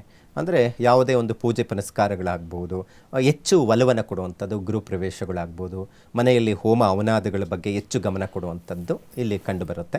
ಮತ್ತು ಅದ್ರ ಜೊತೆಗೆ ಒಂದಷ್ಟು ಖರ್ಚುಗಳೂ ಹೆಚ್ಚಾಗುವಂಥದ್ದು ಇರುತ್ತೆ. ಯಾಕಂತ ಹೇಳಿದ್ರೆ ಸಿಂಹರಾಶಿಯವರಿಗೆ ಈಗ ಪ್ರಸ್ತುತ ಗೋಚಾರ ಫಲದಲ್ಲಿ ನಾವು ನೋಡೋಕ್ಕೋದ್ರೆ ಗುರುಬಲ ಇದೆ, ಆದರೆ ಅಷ್ಟಮ ಶನಿ ಪ್ರಭಾವ ಬೇರೆ ನಾವು ನೋಡಬಹುದು. ಈ ಯೋಗ 6ನೇ ಮನೆ ಇದರಲ್ಲಿ ಖರ್ಚುಗಳನ್ನು ಜಾಸ್ತಿ ಉಂಟು ಮಾಡುವಂಥ ಸಾಧ್ಯತೆಗಳು ಕಂಡುಬರುತ್ತೆ. ಇನ್ನು ಕನ್ಯಾ ರಾಶಿಯವರಿಗೆ ಹೇಗಿರುತ್ತೆ ಈ ಚತುರ್ಗ್ರಹಿ ಯೋಗ ಅಂತ ನಾವು ನೋಡೋಕೆ ಹೋದರೆ, ನೋಡಿ ಇವರಿಗೆ ಈ 6ನೇ ಮನೆಯಲ್ಲಿ ರವಿ ಮತ್ತು ಶುಕ್ರ ರಾಹುವಿನ ಸಂಯೋಗ ಏನಾಗುತ್ತೆ, ಒಂದಷ್ಟು ಸಂಪಾದನೆ ಹೆಚ್ಚಾಗುವಂಥದ್ದು ಇಲ್ಲಿ ಕಂಡು ಬಂದ್ರೂ, ಖರ್ಚುಗಳು ಅಷ್ಟೇ ಸಂಪಾದನೆ ಮಾಡಿದ್ರೂ ಖರ್ಚುಗಳು ಜಾಸ್ತಿ ಆಗುತ್ತೆ, ದುಡ್ಡು ಉಳಿಯೋದಿಲ್ಲ. ಅಂದರೆ ಒಂದಷ್ಟು ಹೆಚ್ಚಿನ ಮಟ್ಟಿಗೆ ಖರ್ಚುಗಳು ಜಾಸ್ತಿ ಆಗುವಂಥದ್ದು ಇರುತ್ತೆ. ಮತ್ತು ಆರೋಗ್ಯದ ವಿಚಾರದಲ್ಲಿ ಸಮಸ್ಯೆ ಉಂಟಾಗುವಂಥದ್ದು ಇರುತ್ತೆ. ಈಗಾಗಲೇ ಅನಾರೋಗ್ಯದಲ್ಲಿ ಸಮಸ್ಯೆ ಇದೆ ಅಂತ ಹೇಳಿದ್ರೆ ಸ್ವಲ್ಪ ಆರೋಗ್ಯದ ಬಗ್ಗೆ ಹೆಚ್ಚು ಗಮನ ಕೊಡೋದು ಭಾಳ ಸೂಕ್ತ. ಯಾಕಂತ ಹೇಳಿದ್ರೆ ಒಂದಷ್ಟು ಹೆಲ್ತ್ ಮೇಲೆ ಈ ಗ್ರಹಗಳ ಪರಿಣಾಮ ಬೀಳುತ್ತೆ. ಯಾಕಂದರೆ ಆರೋಗ್ಯಕಾರಕ ರವಿ, ಪಿತೃಕಾರಕ ರವಿ ಗ್ರಹ ಆಗಿರ್ತಾನೆ. ಆ ರವಿಯ ಜೊತೆ 4 ಗ್ರಹಗಳ ಸಂಯೋಗ ಕನ್ಯಾ ರಾಶಿಯವರಿಗೆ ಆರೋಗ್ಯದ ಮೇಲೆ ಪರಿಣಾಮ ಬೀಳುವಂಥದ್ದಿರುತ್ತೆ. ಸ್ವಲ್ಪ ಬಹಳ ಜಾಗೃತೆ ವಹಿಸೋದು ಉತ್ತಮ. ಇನ್ನು ಹಲವು ಧಾರ್ಮಿಕ ಕಾರ್ಯಕ್ರಮಗಳು ಪಾಲ್ಗೊಳ್ಳುವಂಥದ್ದು, ತೀರ್ಥಯಾತ್ರೆ ಕೈಗೊಳ್ಳುವಂತಹ ಸಾಧ್ಯತೆಗಳು ಹೆಚ್ಚಾಗಿರುತ್ತೆ. ಶುಭ ಕಾರ್ಯಗಳಿಗೆ ಹೆಚ್ಚು ಖರ್ಚುಗಳು ಮಾಡುವಂಥ ಸಾಧ್ಯತೆಗಳು ಕನ್ಯಾ ರಾಶಿಯವರಿಗೆ ಇರುತ್ತೆ. ಇನ್ನು ತುಲಾ ರಾಶಿಯವರಿಗೆ ಈ ಚತುರ್ಗ್ರಹಗಳ ಸಮ್ಮಿಲನದಿಂದ ಪಂಚಮ ಸ್ಥಾನದಲ್ಲಿ ಈ ಯೋಗ ಉಂಟು ಮಾಡುವಂಥದ್ದು ಇರುತ್ತೆ. ಇವರಿಗೆ ಮಕ್ಕಳ ವಿಚಾರದಲ್ಲಿ ಈಗ ಭಾಳ ವರ್ಷಗಳಾಗಿದೆ ಮದುವೆಯಾಗಿ ಮಕ್ಕಳ ಯೋಗ ಇಲ್ಲ ಅನ್ನುವಂಥವ್ರಿಗೂ ಅಪೇಕ್ಷಿತ ರೀತಿಯಲ್ಲಿ ಮಕ್ಕಳ ವಿಚಾರಕ್ಕೆ ಸಂಬಂಧಪಟ್ಟಂಥದ್ದು ಅನುಕೂಲ ಆಗುವಂಥದ್ದು ಇಲ್ಲಿ ಕಾಣಬಹುದು. ಮತ್ತು ಅದರ ಜೊತೆಗೆ ವಿದ್ಯಾರ್ಥಿಗಳಿಗೆ ಉತ್ತಮವಾಗಿರುತ್ತೆ. ಈಗಾಗಲೇ ಎಕ್ಸಾಮ್ಸ್ಗಳು ಬರ್ತಾ ಇದೆ. ಎಜುಕೇಷನ್ ವಿಚಾರದಲ್ಲಂತೂ ಬಹಳ ತಂದೆ ತಾಯಿ ತಲೆ ಕೆಡಿಸ್ಕೊಂಡಿರ್ತಾರೆ. ಈ ಹೈಯರ್ ಎಜುಕೇಷನ್ ಮಾಡುವಂಥವ್ರಿಗೆ ವಿದ್ಯಾರ್ಥಿಗಳಿಗಂತೂ ಉತ್ತಮವಾದಂಥ ಫಲಗಳು ನಿರೀಕ್ಷೆಯನ್ನು ಮಾಡಬಹುದು. ಮತ್ತು ಅದರ ಜೊತೆಗೆ ಕಲೆ ಮತ್ತು ಸಂಗೀತ ಇಂಥದ್ರ ಬಗ್ಗೆ ಹೆಚ್ಚು ಆಸಕ್ತಿ ಕೊಡುವಂಥದ್ದು ಇರುತ್ತೆ. ಅದರಲ್ಲಿ ಹೆಚ್ಚಿನ ಮಟ್ಟಿಗೆ ಸಿನಿಮಾ ಕ್ಷೇತ್ರದಲ್ಲಿ ಇರುವಂಥವ್ರಿಗೆ ಬಹಳ ಅಭಿವೃದ್ಧಿ ಯೋಗ ಅಂತಲೂ ಹೇಳಬಹುದು. ಏನಾದರೂ ಸಿನಿಮಾ ಕ್ಷೇತ್ರದಲ್ಲಿ ಒಳ್ಳೆಯ ಹೆಸರು ಬರ್ತಾ ಇಲ್ಲ ಅಥವಾ ಸಿನಿಮಾ ಕ್ಷೇತ್ರಕ್ಕೆ ಸಂಬಂಧಪಟ್ಟಂಥದ್ದು ಒಂದಷ್ಟು ವೃತ್ತಿಯಲ್ಲಿ ಜೀವನ ಮಾಡುವಂಥವ್ರಿಗೆ ಒಳ್ಳೊಳ್ಳೆ ಕೆಲಸಗಳು ಸಿಗುವಂಥದ್ದು, ಒಳ್ಳೆಯ ಅನುಕೂಲ ಆಗುವಂಥ ಸಾಧ್ಯತೆಗಳು ಕಂಡುಬರುತ್ತೆ. ಒಟ್ಟಾರೆ ಈ ತುಲಾರಾಶಿ ವಿದ್ಯಾರ್ಥಿಗಳಿಗಂತೂ ಎಜುಕೇಷನ್ ವಿಚಾರಕ್ಕೆ ಸಂಬಂಧಪಟ್ಟಂಥದ್ದು ಬಹಳ ಚೆನ್ನಾಗಿರುತ್ತೆ. ಇನ್ನು ವೃಶ್ಚಿಕ ರಾಶಿಯವರಿಗೆ ಈ ಕುಜಗ್ರಹ ಭಾತೃಸ್ಥಾನದಲ್ಲಿ ಬಲಹೀನನಾಗಿರೋದ್ರಿಂದ ಒಂದಷ್ಟು ಅಣ್ಣ ತಮ್ಮಂದಿರ ವಿಚಾರದಲ್ಲಿ ಅಥವಾ ಅಕ್ಕ ತಂಗಿರ ವಿಚಾರದಲ್ಲಿ ಸಣ್ಣ ಪುಟ್ಟ ಜಗಳಗಳು ಉಂಟಾಗುವಂಥದ್ದಿರುತ್ತೆ. ಈ ಅಮಾವಾಸ್ಯೆಯ ನಂತರ ದಿನಗಳಲ್ಲೂ ಒಂದಷ್ಟು ಪ್ರಾಬ್ಲಮ್ ಕೊಡುವಂಥದ್ದಿರುತ್ತೆ. ಆದಷ್ಟು ಏನಾದರೂ ಪಿತ್ರಾರ್ಜಿತ ಆಸ್ತಿ ವಿಚಾರಕ್ಕೆ ಏನಾದರೂ ಮಾತುಕತೆ ಇಟ್ಕೊಳ್ಳೋದಾಗಲಿ ಅಥವಾ ಏನಾದರೂ ಈ ಕೋರ್ಟು ಕಚೇರಿ ನಡೆಯುವಂಥ ಸಂದರ್ಭದಲ್ಲಿ ರಾಜಿ ಮಾಡಿಕೊಳ್ಳುವಂಥದ್ದು ಅಷ್ಟು ಪ್ರಶಸ್ತವಾಗಿರೋದಿಲ್ಲ. ಆದಷ್ಟು ಅಕ್ಕ ತಂಗಿರಿ ಅಣ್ಣ ತಮ್ಮಂದಿರಿದ್ದರೆ ಸ್ವಲ್ಪ ಆದಷ್ಟು ಏನೇ ಮಾತನಾಡಬೇಕಾದ್ರೂ ಆಲೋಚನೆ ಮಾಡಿ ಮಾತನಾಡೋದು ಬಹಳ ಒಳ್ಳೆಯದು. ಯಾಕಂದರೆ ಒಂದಷ್ಟು ಯೋಗಗಳು ಗ್ರಹಗಳ ಸಂಯೋಗದಿಂದ ಕೆಲವು ರಾಶಿಯವರಿಗೆ ಒಳ್ಳೆಯದಾದರೆ ಒಂದಷ್ಟು ರಾಶಿಯವರಿಗೆ ಒಂದಷ್ಟು ಕಂಟಕ ಸಮಸ್ಯೆಗಳೇ ತಂದು ಕೊಡುತ್ತೆ. ಅದಕ್ಕೆ ಈ ವೃಶ್ಚಿಕ ರಾಶಿಯವರಿಗೆ ಈಗಾಗಲೇ ಗೋಚಾರದಲ್ಲಿ ನಾವು ನೋಡೋಕೆ ಹೋದರೆ ಗುರುಬಲನೂ ಇಲ್ಲ. ಒಂದು. ಎರಡನೇದು ಪಂಚಮ ಶನಿ ಅಂತ ನಡೀತಾ ಇದೆ. ಪಂಚಮ ಶನಿ ಅಂತ ಹೇಳಿದ್ರೆ ಯಾವ ಕೆಲಸಕ್ಕೆ ಕೈ ಹಾಕಿದ್ರೂ ವಿಳಂಬ ಸಮಸ್ಯೆಗಳೇ ಕಾಣ್ತಾ ಇರುತ್ತೆ. ಅದರ ಜೊತೆಗೆ ಈ ಚತುರ್ಗ್ರಹಿ ಯೋಗನೂ ಒಂದಷ್ಟು ಸಮಸ್ಯೆನೇ ತಂದು ಕೊಡುವಂಥದ್ದು ಇರುತ್ತೆ. ಸ್ವಲ್ಪ ಭಾತೃಸ್ಥಾನ ಅಷ್ಟು ಚೆನ್ನಾಗಿರೋದಿಲ್ಲ. ಸ್ವಲ್ಪ ನೋಡಿಕೊಂಡು ವ್ಯವಹಾರ ಮತ್ತು ಮಾತುಕತೆ ಇಟ್ಕೊಳ್ಳೋದು ಬಹಳ ಒಳ್ಳೆಯದು.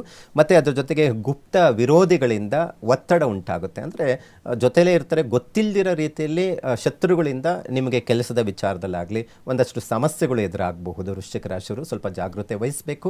ಮತ್ತು ಅದರ ಜೊತೆಗೆ ಆದಾಯಕ್ಕಿಂತ ಖರ್ಚುಗಳು ಜಾಸ್ತಿ ಇರುತ್ತೆ, ಹೆಚ್ಚು ಖರ್ಚುಗಳು ಉಂಟಾಗುವಂಥದ್ದು ಕಂಡುಬರುತ್ತೆ. ಇನ್ನು ಧನುರ್ ರಾಶಿಯವರಿಗಂತೂ ರಾಷ್ಟ್ರಾಧಿಪತಿ ಸಪ್ತಮದಲ್ಲಿ ಇರುವುದರಿಂದ ನೋಡಿ, ಯಾವಾಗಲೂ ಅಷ್ಟೇ ಈ ರಾಷ್ಟ್ರಾಧಿಪತಿಯ ಫಲಗಳೂ ಈ ಚತುರ್ಗ್ರಹಿ ಫಲಗಳಿಗೆ ನಿರೀಕ್ಷೆಯನ್ನು ಮಾಡ್ಬೋದು. ಶಿವರಾತ್ರಿಯ ನಂತರ ದಿನಗಳಲ್ಲಿ ಒಂದಷ್ಟು ವಿವಾಹ ಶುಭ ಕಾರ್ಯಗಳು ನಡೆಯುವಂಥದ್ದಿರುತ್ತೆ. ಒಂದಷ್ಟು ಬಿಸ್ನೆಸ್ಗೆ ಭಾಳ ಹೆಚ್ಚಿನ ಮಟ್ಟಿಗೆ ಒಲವು ಕೊಡುವಂಥವ್ರು, ಏನಾದರೂ ಹೊಸ ಬಿಸ್ನೆಸ್ ಪ್ರಾರಂಭ ಮಾಡುವಂಥವ್ರಿಗೆ ಅನುಕೂಲ. ಯಾಕಂತ ಹೇಳಿದ್ರೆ ಈಗ ಕರ್ಮಸ್ಥಾನದಲ್ಲಿ ಶನಿಯ ದೃಷ್ಟಿ ಬೀಳ್ತಾ ಇದೆ. ಯಾಕಂತ ಹೇಳಿದ್ರೆ ಮೀನ ರಾಶಿಯಲ್ಲಿ ಶನಿ ಇದ್ದು ಶನಿಯ ದೃಷ್ಟಿ ಇದೇ ಧನುರ್ ರಾಶಿ ಮೇಲೆ ಬೀಳ್ತಾ ಇದೆ. ಮತ್ತು ಸಪ್ತಮ ಸ್ಥಾನದಲ್ಲಿ ಗುರು ಇದ್ದಾನೆ. ಮತ್ತು ಅದರ ಜೊತೆಗೆ ರಾಷ್ಟ್ರಾಧಿಪತಿ ಸಪ್ತಮ ಸ್ಥಾನದಲ್ಲಿ ನಾವು ನೋಡಬಹುದು. ಅದಕ್ಕೆ ಶುಭ ಕಾರ್ಯಗಳು ಆಗುವಂಥದ್ದಿರುತ್ತೆ. ಮತ್ತು ಈ ಹೋಟೆಲ್ ಬಿಸ್ನೆಸ್ಸು ಅಥವಾ ರೆಸ್ಟೋರೆಂಟ್ ಇಂತಹ ಉದ್ಯಮದಲ್ಲಿ ಏನಾದರೂ ಕೆಲಸ ಮಾಡ್ತಾ ಇದ್ದೀರಾ, ಬಿಸ್ನೆಸ್ಸಲ್ಲಿ ಹೂಡಿಕೆ ಮಾಡಿದ್ದೀರಾ ಅಂತ ಹೇಳಿದ್ರೆ ಹೆಚ್ಚಿನ ಮಟ್ಟಿಗೆ ಲಾಭವನ್ನು ನಿರೀಕ್ಷೆಯನ್ನು ಮಾಡಬಹುದಾಗಿದೆ. ಮತ್ತು ಇವರಿಗೆ ಹೆಚ್ಚಿನ ಮಟ್ಟಿಗೆ ಕೆಲಸಗಳು ವಿಳಂಬ ಆದರೂ ಅಂದ್ಕೊಂಡಿರೋ ರೀತಿಯಲ್ಲಿ ಕೆಲಸಗಳು ಆಗುತ್ತೆ. ಇನ್ನು ಇವರಿಗೆ ಕಲಾವಿದರಿಗೆ ಒಳ್ಳೆಯ ಉತ್ತಮ ಅವಕಾಶಗಳು ಪ್ರಾಪ್ತಿಯಾಗುತ್ತೆ. ಅದರಲ್ಲಿ ಸರ್ಕಾರಿ ಕೆಲಸಕ್ಕೆ ಏನಾದರೂ ಪ್ರಯತ್ನ ಮಾಡ್ತಾ ಇದ್ದೀರಾ ಅಥವಾ ಸರ್ಕಾರಿ ಕೆಲಸದಲ್ಲಿ ಇದ್ದು ಏನೂ ಏಳಿಗೆ ಆಗ್ತಾ ಇಲ್ಲ ಅನ್ನುವಂಥವ್ರಿಗೆ ಹೆಚ್ಚು ಅನುಕೂಲ ಆಗುತ್ತೆ. ಈಗ ಭಾಳ ಜನ ಸರ್ಕಾರಿ ಕೆಲಸಕ್ಕೆ ಪ್ರಯತ್ನ ವರ್ಷಾನುಗಟ್ಟಲೆ ಮಾಡುವಂಥವ್ರಿಗೆ ಯೋಗ ಇದ್ದೂ ಫಲಗಳು ಕೊಡ್ತಾ ಇಲ್ಲ ಅಂತ ಹೇಳಿದ್ರೆ ಧನುರ್ ರಾಶಿಯವರು, ಅದು ಟೀಚಿಂಗ್ ವೃತ್ತಿಯಲ್ಲಿರುವಂಥವ್ರಿಗೆ ಹೆಚ್ಚು ಅನುಕೂಲ ಆಗುತ್ತೆ. ಈ ಟೀಚರ್ ವೃತ್ತಿಗೆ ಗೌರ್ಮೆಂಟ್ ಕೆಲಸಕ್ಕೆ ಪ್ರಯತ್ನ ಮಾಡುವಂಥವ್ರಿಗಂತೂ ಈ ಯೋಗದಿಂದ ಮತ್ತು ರಾಷ್ಟ್ರಾಧಿಪತಿ ಸಪ್ತಮ ಸ್ಥಾನದಲ್ಲಿ ಇರೋದರಿಂದ ಶಿವರಾತ್ರಿಯ ನಂತರ ಬಹಳ ಉತ್ತಮವಾದಂಥ ದಿನಗಳನ್ನು ನಿರೀಕ್ಷೆಯನ್ನು ಮಾಡಬಹುದಾಗಿದೆ. ಇನ್ನು ಮಕರ ರಾಶಿಯವರಿಗೆ ಶಿವರಾತ್ರಿಯ ನಂತರ ಹೇಗಿರುತ್ತೆ, ಈ ಚತುರ್ಗ್ರಹಿ ಯೋಗ ಫಲ ಏನು ಏನಾದರೂ ಕೈ ಹಿಡಿದು ಎತ್ತುತ್ತಾ ಅಂತ ನಾವು ನೋಡೋಕ್ಕೆ ಹೋದರೆ ನೋಡಿ, ಮಕರ ರಾಶಿಯವರಿಗೆ ಒಂದಷ್ಟು ಒತ್ತಡಗಳ ನಡುವೆ ಕೆಲಸ ಕಾರ್ಯಗಳು ಒಂದಷ್ಟು ನಡೆಯುತ್ತೆ ಅಂತ ಹೇಳ್ಬೋದು. ಒಂದಷ್ಟು ಕೆಲಸಗಳು ನಿಧಾನ ಆದ್ರೂ ಕೆಲಸ ಹಾಗೇ ಆಗುತ್ತೆ. ಮತ್ತು ಒಂದಷ್ಟು ಗುರುಬಲ ನಾವು ನೋಡ್ತೀವಿ ಯಾವಾಗಲೂ ಅಷ್ಟೇ. ಮಕರ ರಾಶಿಯವರಿಗೆ ಪ್ರಸ್ತುತ ಗುರುಬಲ ಇಲ್ಲ. ಜೂನ್ 1ನೇ ತಾರೀಕಿನ ನಂತರ ಗುರು ಬದಲಾವಣೆ ನಂತರ ಸಪ್ತಮ ಸ್ಥಾನಕ್ಕೆ ಗುರು ಬರ್ತಾನೆ. ಆದರೆ ಈ ಶಿವರಾತ್ರಿ ನಂತರ ಚತುರ್ಗ್ರಹಿ ಯೋಗ ಫಲಗಳು ಅಂತ ನಾವು ನೋಡಿದಾಗ ಈ ತಿಂಗಳಲ್ಲಿ ವೃತ್ತಿ ಜೀವನದಲ್ಲಿ ಇರುವಂಥವ್ರಿಗೆ ಒಂದಷ್ಟು ಸಮಸ್ಯೆಗಳು ಉಂಟಾಗುವಂಥದ್ದು ಇರುತ್ತೆ. ಅಂದರೆ ಕೆಲಸದ ಒತ್ತಡಗಳು ಜಾಸ್ತಿ ಆಗಬಹುದು. ಸ್ವಲ್ಪ ನೋಡಿಕೊಂಡು ಏನೇ ವ್ಯವಹಾರವನ್ನು ಮಾಡಬೇಕಾದ್ರೂ ಆಲೋಚನೆ ಮಾಡಿ ಮಾಡೋದು ಒಳ್ಳೆಯದು. ಮತ್ತು ಅದರ ಜೊತೆಗೆ ಕಲಾಕ್ಷೇತ್ರದಲ್ಲಿ ಇರುವಂಥವ್ರಿಗೆ ಉತ್ತಮ ಅವಕಾಶ ನೋಡಿ, ಸಿನಿಮಾ ಕ್ಷೇತ್ರದಲ್ಲಿರೋರಿಗೆ ಒಳ್ಳೆಯದು. ಆದರೆ ಒಂದಷ್ಟು ಬಿಸ್ನೆಸ್ ಮಾಡುವಂಥವ್ರು ಸ್ವಲ್ಪ ನೋಡಿ ಮಾಡ್ಕೋಬೇಕಾಗುತ್ತೆ. ಮತ್ತು ಹಣಕಾಸಿನ ವಿಚಾರದಲ್ಲಿ ಹೆಚ್ಚು ಅನುಕೂಲ ಅನ್ನುವಂಥದ್ದು ನೋಡಬಹುದು. ಇಲ್ಲಿ ಸ್ವಲ್ಪ ಏನಾದರೂ ದುಡ್ಡು ಬರಬೇಕಾಗಿರೋದು ಯಾವುದನ್ನು ಬಂದು ಕೈ ಸೇರುವಂಥದ್ದು ಇರುತ್ತೆ. ಅದರಲ್ಲಿ ಪಿತ್ರಾರ್ಜಿತ ಆಸ್ತಿ ವಿವಾದಗಳು ಒಂದಷ್ಟು ದೂರ ಆಗುವಂಥ ಸಾಧ್ಯತೆಗಳು ಹೆಚ್ಚಾಗಿರುತ್ತೆ. ಮತ್ತು ಎಷ್ಟೇ ಹಣ ಬಂದರೂ ಉಳಿಯೋದಿಲ್ಲ, ಖರ್ಚುಗಳು ಹೆಚ್ಚಾಗುವಂಥದ್ದು ಇರುತ್ತೆ. ಸರ್ಕಾರಿ ಕೆಲಸದಲ್ಲಿ ಏನಾದರೂ ವ್ಯವಹಾರ ಅಥವಾ ಏನಾದರೂ ಸಮಸ್ಯೆಗಳಿದ್ದರೆ ವೈಫಲ್ಯಗಳು ಉಂಟಾಗುವಂಥ ಸಾಧ್ಯತೆಗಳು ಉಂಟಾಗುತ್ತೆ. ಸ್ವಲ್ಪ ಹೆಚ್ಚಿನ ಮಟ್ಟಿಗೆ ಮಕರ ರಾಶಿಯರು ಸ್ವಲ್ಪ ಜಾಗೃತವಾಗೇ ಇರಬೇಕು. ಒಂದಷ್ಟು ದುಡ್ಡು ಬಂದ್ರೇನೂ ಅದನ್ನು ಸರಿಯಾದಂಥ ಸಮರ್ಪಕವಾಗಿ ಉಪಯೋಗಿಸುವಂಥ ಕಲೆ ಒಂದಷ್ಟು ಬುದ್ಧಿವಂತಿಕೆಯಿಂದ ಮಾಡಬೇಕಾಗುತ್ತೆ. ಎಲ್ಲಿವರೆಗೂ ಜೂನ್ 1ನೇ ತಾರೀಕುವರೆಗೂ ಸ್ವಲ್ಪ ಬಹಳ ಜಾಗೃತೆಯಿಂದ ವ್ಯವಹಾರವನ್ನು ಮಾಡಬೇಕಾಗುತ್ತೆ. ಇನ್ನು ಕುಂಭರಾಶಿಯವರಿಗೆ ಹೇಗಿರುತ್ತೆ ಶಿವರಾತ್ರಿಯ ನಂತರ ಈ ಚತುರ್ಗ್ರಹ ಸಂಯೋಗಗಳು ಅಂತ ನಾವು ನೋಡಿದಾಗ ಪಿತ್ರಾರ್ಜಿತ ಆಸ್ತಿ ವಿಚಾರದಲ್ಲಿ ಹೆಚ್ಚಿನ ಮಟ್ಟಿಗೆ ಸಮಸ್ಯೆಗಳು ಒಂದಷ್ಟು ಎದುರಾಗಬಹುದು. ಹೆಚ್ಚಿನ ಮಟ್ಟಿಗೆ ಜಾಗೃತೆ ವಹಿಸಬೇಕು. ನೋಡಿ, ಯಾವಾಗಲೂ ಅಷ್ಟೇ ಈ ಗ್ರಹಗಳ ಮೇಲೆ ಹೇಗೆ ಫಲಗಳು ಕೊಡುತ್ತೆ ಅಂದರೆ, ಯಾವ ಗ್ರಹ ಸಂಯೋಗ ಆಗ್ತಾ ಇದೆಯೋ ಆ ಗ್ರಹದ ಕಾರತತ್ವ ಗ್ರಹಗಳು ಯಾವುದಾಗಿರುತ್ತೋ ಅದರ ಮೇಲೇ ಪರಿಣಾಮ ಬೀಳುತ್ತೆ. ಅದಕ್ಕೆ ಪಿತ್ರಾರ್ಜಿತ ಆಸ್ತಿ ವಿವಾದಗಳು, ಒಂದಷ್ಟು ಪಿತ್ರಾರ್ಜಿತ ಆಸ್ತಿ ಪ್ರಾಪ್ತಿ ಆಗುವಂಥದ್ದು, ತಂದೆ ಮಕ್ಕಳ ನಡುವೆ ಬಾಂಧವ್ಯತೆ ಮೂಡೋದು ಅಥವಾ ದೂರ ಆಗೋದು. ಇದಕ್ಕೆ ಕಾರಣ ರವಿಯ ಜೊತೆ 4 ಗ್ರಹಗಳ ಸಂಯೋಗ ಅಂತ ಹೇಳ್ತೀವಿ. ಸೊ ಅದನ್ನು ಇಲ್ಲಿ ಒಂದಷ್ಟು ಕುಂಭರಾಶಿ ವಿಚಾರದಲ್ಲಿ ನಾವು ನೋಡುವಂಥದ್ದು ಇರುತ್ತೆ. ಮತ್ತು ಕುಂಭರಾಶಿಯಲ್ಲೇ ಗ್ರಹಣ ಪ್ರಭಾವ ನಾವು ನೋಡುವಂಥದ್ದು ಇರುತ್ತೆ. ಮತ್ತು ಆ ದಿನ ಆದಾಯ ವಿಚಾರದಲ್ಲಿ ನಾವು ನೋಡೋಕೆ ಹೋದರೆ ಆ ತಿಂಗಳ ಪೂರ್ತಿನೂ ಒಂದಷ್ಟು ಹೆಚ್ಚಾದರೂ ಖರ್ಚುಗಳು ಜಾಸ್ತಿ ಆಗುವಂಥದ್ದು ಇರುತ್ತೆ.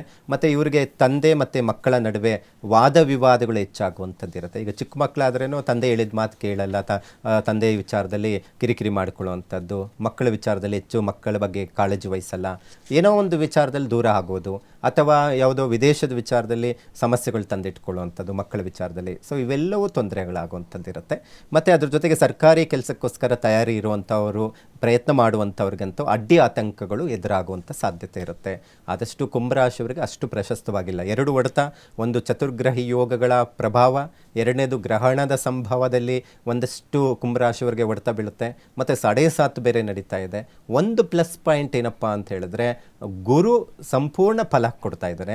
ಅದರಿಂದ ಒಂದಷ್ಟು ತಪ್ಪಿಸ್ಕೊಳ್ಳೋದಕ್ಕೆ ಸಾಧ್ಯ ಆಗುತ್ತೆ. ಆದರೆ ಈ ಗ್ರಹಣ ಮತ್ತು ಒಂದಷ್ಟು ಗ್ರಹಗಳ ಸಂಯೋಗ ಒಂದಷ್ಟು ಪ್ರಾಬ್ಲಮ್ ಕೊಡುವಂಥ ಸಾಧ್ಯತೆಗಳು ಹೆಚ್ಚಾಗಿರುತ್ತೆ. ಇನ್ನು ಮೀನರಾಶಿಯವರಿಗೆ ಹೇಗಿರುತ್ತೆ? ಮೀನರಾಶಿಯವರಿಗೆ ಈಗ ಗುರುಬಲನೂ ಇಲ್ಲ, ಜನ್ಮ ಶನಿ ಅಂತ ಹೇಳ್ತೀವಿ, ಇರೋದರಿಂದ ಕೆಲಸ ಕಾರ್ಯಗಳು ವಿಳಂಬ ಆಗುವಂಥದ್ದು ಇರುತ್ತೆ. ಯಾವಾಗಲೂ ಅಷ್ಟೇ ಜನ್ಮ ಶನಿ, ಜನ್ಮಗುರು, ದುಃಖ, ಯೋಚನೆ, ಚಿಂತೆ ಈ ರೀತಿ ಕಾಡುವಂಥ ಸಾಧ್ಯತೆಗಳು ಹೆಚ್ಚಾಗಿರುತ್ತೆ. ಮತ್ತು ಅದರ ಜೊತೆಗೆ ರಾಷ್ಟ್ರಾಧಿಪತಿ ಮಿಥುನ ರಾಶಿಯಲ್ಲಿ ಇರೋದರಿಂದ ವಿದ್ಯಾರ್ಥಿಗಳು ಭಾಳ ಹೆಚ್ಚಿನ ಮಟ್ಟಿಗೆ ವಿದ್ಯಾಭ್ಯಾಸದ ಬಗ್ಗೆ ಹೆಚ್ಚು ಗಮನ ಕೊಡಬೇಕಾಗುತ್ತೆ. ಕೊಡೋದು ಉತ್ತಮ ಅಂತಲೂ ಹೇಳ್ಬೋದು. ಯಾಕಂದರೆ ಗುರು 4ನೇ ಮನೆಯಲ್ಲಿ ಇದ್ದರೆ ಒಳ್ಳೆಯ ವಿದ್ಯಾರ್ಥಿಗಳಿಗೆ ಉತ್ತಮವಾದಂಥ ಫಲಗಳು ಕೊಡುತ್ತೆ ಅಂತ ಹೇಳುತ್ತೆ. ಆದರೆ ಗುರು ಜಾತಕದಲ್ಲಿ ಏನಾದರೂ ಬಲಹೀನನಾಗಿದ್ದಾಗ ಅಥವಾ ಗೋಚಾರ ಫಲದಲ್ಲಿ ಬಲಹೀನನಾಗಿದ್ದಾಗ ಒಂದಷ್ಟು ಫಲಗಳು ಅಷ್ಟು ಕೊಡೋದಿಲ್ಲ. ಹಾಗಾಗಿ ರಾಷ್ಟ್ರಾಧಿಪತಿನೇ ಗುರುಗ್ರಹ ಶತ್ರುಸ್ಥಾನ, ಮೀನ ರಾಶಿಗೆ ಶತ್ರುಸ್ಥಾನ ಆಗಿರುತ್ತೆ. ಸ್ಥಿತವಾಗಿರೋದ್ರಿಂದ ಎಜುಕೇಷನ್ ವಿಚಾರದಲ್ಲಿ, ಅದರಲ್ಲಿ ಈಗ ಎಕ್ಸಾಮ್ಗಳು ಬರ್ತಾ ಇದೆ, ಆದಷ್ಟು ಹೆಚ್ಚಿನ ಮಟ್ಟಿಗೆ ಇರಬೇಕು. ಮಕ್ಕಳಿಗಂತೂ ಸೋಂಬೇರಿತನ ಆಗುತ್ತೆ, ಓದೋದರಲ್ಲಿ ಗಮನ ಕಡಿಮೆ ಆಗುತ್ತೆ. ಹಾಗಾಗಿ ಹೆಚ್ಚಿನ ಮಟ್ಟಿಗೆ ಓದೋದರಲ್ಲಿ ಹೆಚ್ಚು ಗಮನ ಕೊಡೋದು ಉತ್ತಮ. ಇನ್ನು ರಾಷ್ಟ್ರಾಧಿಪತಿ ಮೀನ ರಾಶಿ ಅಧಿಪತಿ ಬಂದು ಮಿಥುನ ರಾಶಿಯಲ್ಲಿರೋದ್ರಿಂದ ಮಕ್ಕಳಿಗೆ ಹೆಚ್ಚಿನ ಮಟ್ಟಿಗೆ ಟೆನ್ಷನ್ ಜಾಸ್ತಿ ಮತ್ತು ಒತ್ತಡಗಳು ಜಾಸ್ತಿ ಆಗುತ್ತೆ ಕೆಲಸದಲ್ಲಿರುವಂಥವ್ರಿಗೆ. ಮತ್ತು ಅದ್ರ ಜೊತೆಗೆ ತಾಯಿ ನಡುವೆ ಒಂದಷ್ಟು ಬಾಂಧವ್ಯತೆ ಇಲ್ಲ. ಯಾಕಂದರೆ 4ನೇ ಮನೆ ವಿದ್ಯಾಸ್ಥಾನ, ತಾಯಿ ಸ್ಥಾನ ಅಂತ ಹೇಳ್ತೀವಿ. ಹಾಗಾಗಿ ತಾಯಿ ನಡುವೆನೂ ಚಿಕ್ಕ ಪುಟ್ಟ ವಿಚಾರದಲ್ಲಿ ಗಲಾಟೆ ಮಾಡಿಕೊಳ್ಳುವಂಥ ಸಾಧ್ಯತೆಗಳು ಹೆಚ್ಚಾಗಿರುತ್ತೆ. ಮತ್ತು ಅದ್ರ ಜೊತೆಗೆ ವಾಹನ ಓಡಿಸುವಾಗ ಬಹಳ ಎಚ್ಚರಿಕೆ ಇರಬೇಕು. ಖರ್ಚುಗಳು ಜಾಸ್ತಿ ಆಗುವಂಥದ್ದಿರುತ್ತೆ. ಒಂದಷ್ಟು ಹಣಕಾಸಿನ ತಾಪತ್ರಯಗಳು ಹೆಚ್ಚಾಗುವಂಥದ್ದಿರುತ್ತೆ. ಮಾನಸಿಕ ಒತ್ತಡಗಳು ಹೆಚ್ಚಾಗುವಂಥದ್ದಿರುತ್ತೆ. ಒಟ್ಟಾರೆ ಮೇ ಕಳಿಬೇಕು ಮೀನ ರಾಶಿಯವರಿಗೆ, ಆನಂತರ ಬಹಳ ಚೆನ್ನಾಗಿರುವಂಥದ್ದಿರುತ್ತೆ. ಆದರೆ ಹೆಚ್ಚಿನ ಮಟ್ಟಿಗೆ ಮೀನ ರಾಶಿಯವರಿಗೆ ಪ್ರಭಾವ ಬೀಳ್ತಾ ಇದೆ ಅಂತ ಹೇಳಿದ್ರೆ ವಿದ್ಯಾರ್ಥಿಗಳ ಮೇಲೆ ಹೆಚ್ಚು ಪ್ರಭಾವ ಬೀಳುತ್ತೆ.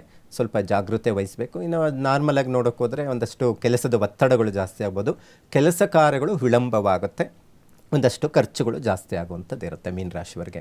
ಹಾಗಾಗಿ ಇದನ್ನೆಲ್ಲ ಸ್ವಲ್ಪ ಒಂದಷ್ಟು ಗ್ರಹಗಳ ಸಂಯೋಗಗಳು ಆದಾಗ, ಈ ಥರ ಗ್ರಹಣಗಳು ಸಂಭವಿಸುವಂಥ ಸಂದರ್ಭದಲ್ಲಿ ಸ್ವಲ್ಪ ಜಾಗೃತೆ ವಹಿಸಿ ಏನು ನಾವು ಪರಿಹಾರಗಳನ್ನು ಮಾಡ್ಕೋಬೇಕು, ಇದನ್ನೆಲ್ಲವನ್ನು ತಿಳ್ಕೊಂಡು ಒಂದಷ್ಟು ಆಚರಣೆ ಮಾಡಿದ್ರೆ ಒಂದಷ್ಟು ಸಮಸ್ಯೆಗಳಿಂದ ದೂರ ಹೋಗಲಿಕ್ಕೆ ಸಾಧ್ಯ ಆಗುತ್ತೆ. ಈ ಚತುರ್ಗ್ರಹಿ ಯೋಗಗಳು ಏನಿರುತ್ತೆ ಅಥವಾ ತ್ರಿಗ್ರಹಿ ಯೋಗಗಳು ಏನಿರುತ್ತೆ, ಒಂದಷ್ಟು ರಾಶಿಗಳ ಮೇಲೆ ಒಳ್ಳೆಯ ಫಲಗಳನ್ನು ಕೊಟ್ಟರೆ ಒಂದಷ್ಟು ಮಿಶ್ರ ಫಲಗಳು ಕೆಲವು ರಾಶಿಗಳು ಕೊಡುತ್ತೆ, ಒಂದಷ್ಟು ಕಂಟಕಗಳು ಎದುರಾಗುವಂಥ ಸಾಧ್ಯತೆ ಇರುತ್ತೆ. ಹಾಗಾಗಿ 12 ರಾಶಿವರೆಗೂ ಒಂದಷ್ಟು ಪ್ರಾಬ್ಲಮ್ ಬರುತ್ತೆ, ಒಂದಷ್ಟು ಒಳ್ಳೆಯದು ಇದೆ ಅನ್ನುವಂಥದ್ದು ಇಲ್ಲಿ ಕಾಣಬಹುದು.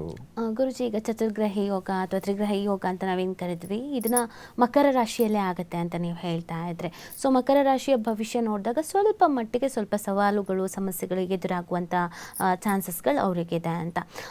ಅವರು ಯಾವ ರೀತಿಯಾಗಿ ಪರಿಹಾರವನ್ನು ಕಂಡುಕೊಳ್ಬೇಕಾಗತ್ತೆ? ಈಗ ಅದೊಂದು ಭಯ ಇದ್ದೇ ಇರುತ್ತೆ, ಅಯ್ಯೋ ನಮ್ಮ ರಾಶಿಲೇ ಆಗ್ತಾ ಇದೆ, ನಮಗೆ ಇನ್ನೆಷ್ಟು ಪರಿಣಾಮ ಆಗುತ್ತೋ, ಆಲ್ರೆಡಿ ನಾವು ಸಮಸ್ಯೆಲಿದ್ದೀವಿ, ಇತ್ತೀಚೆಗೆ ತಾನೇ 7.5 ಮುಗಿತಾ ಬಂತು ಅಂತ ಅಂದ್ಕೊಳ್ತಾ ಇದ್ವಿ ಮಕರ ರಾಶಿಯವರು, ಈಗ ಮತ್ತಿನ್ನೇನೋ ಸಮಸ್ಯೆ ಆಗತ್ತಾ ಹೇಗೆ ಅಂತ ಮಕರ ರಾಶಿಯವರು ಹೇಗೆ ಇದನ್ನು ಸ್ವೀಕರಿಸಬೇಕಾಗತ್ತೆ?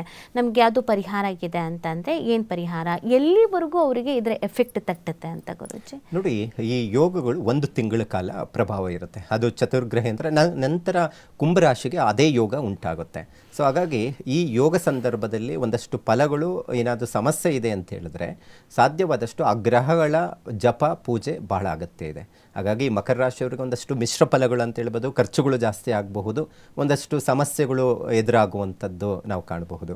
ಹಾಗಾಗಿ ಇದರಿಂದ ತಪ್ಪಿಸ್ಕೋಬೇಕು, ಒಂದಷ್ಟು ಫಲಗಳು ಒಳ್ಳೆಯದನ್ನು ನಿರೀಕ್ಷೆಯನ್ನು ಮಾಡೋ ರೀತಿಯಲ್ಲಿ ಫಲಗಳು ಬರಬೇಕು ಅಂತ ಹೇಳಿದ್ರೆ ಸಾಧ್ಯವಾದಷ್ಟು ಒಂದು ಸ್ವಲ್ಪ ಕಪ್ಪು ಹೇಳಿ. ಯಾಕಂದರೆ ರಾಷ್ಟ್ರಾಧಿಪತಿ ಶನಿ ಈಗಾಗಲೇ ಮೀನ ರಾಶಿಯಲ್ಲಿದ್ದಾನೆ.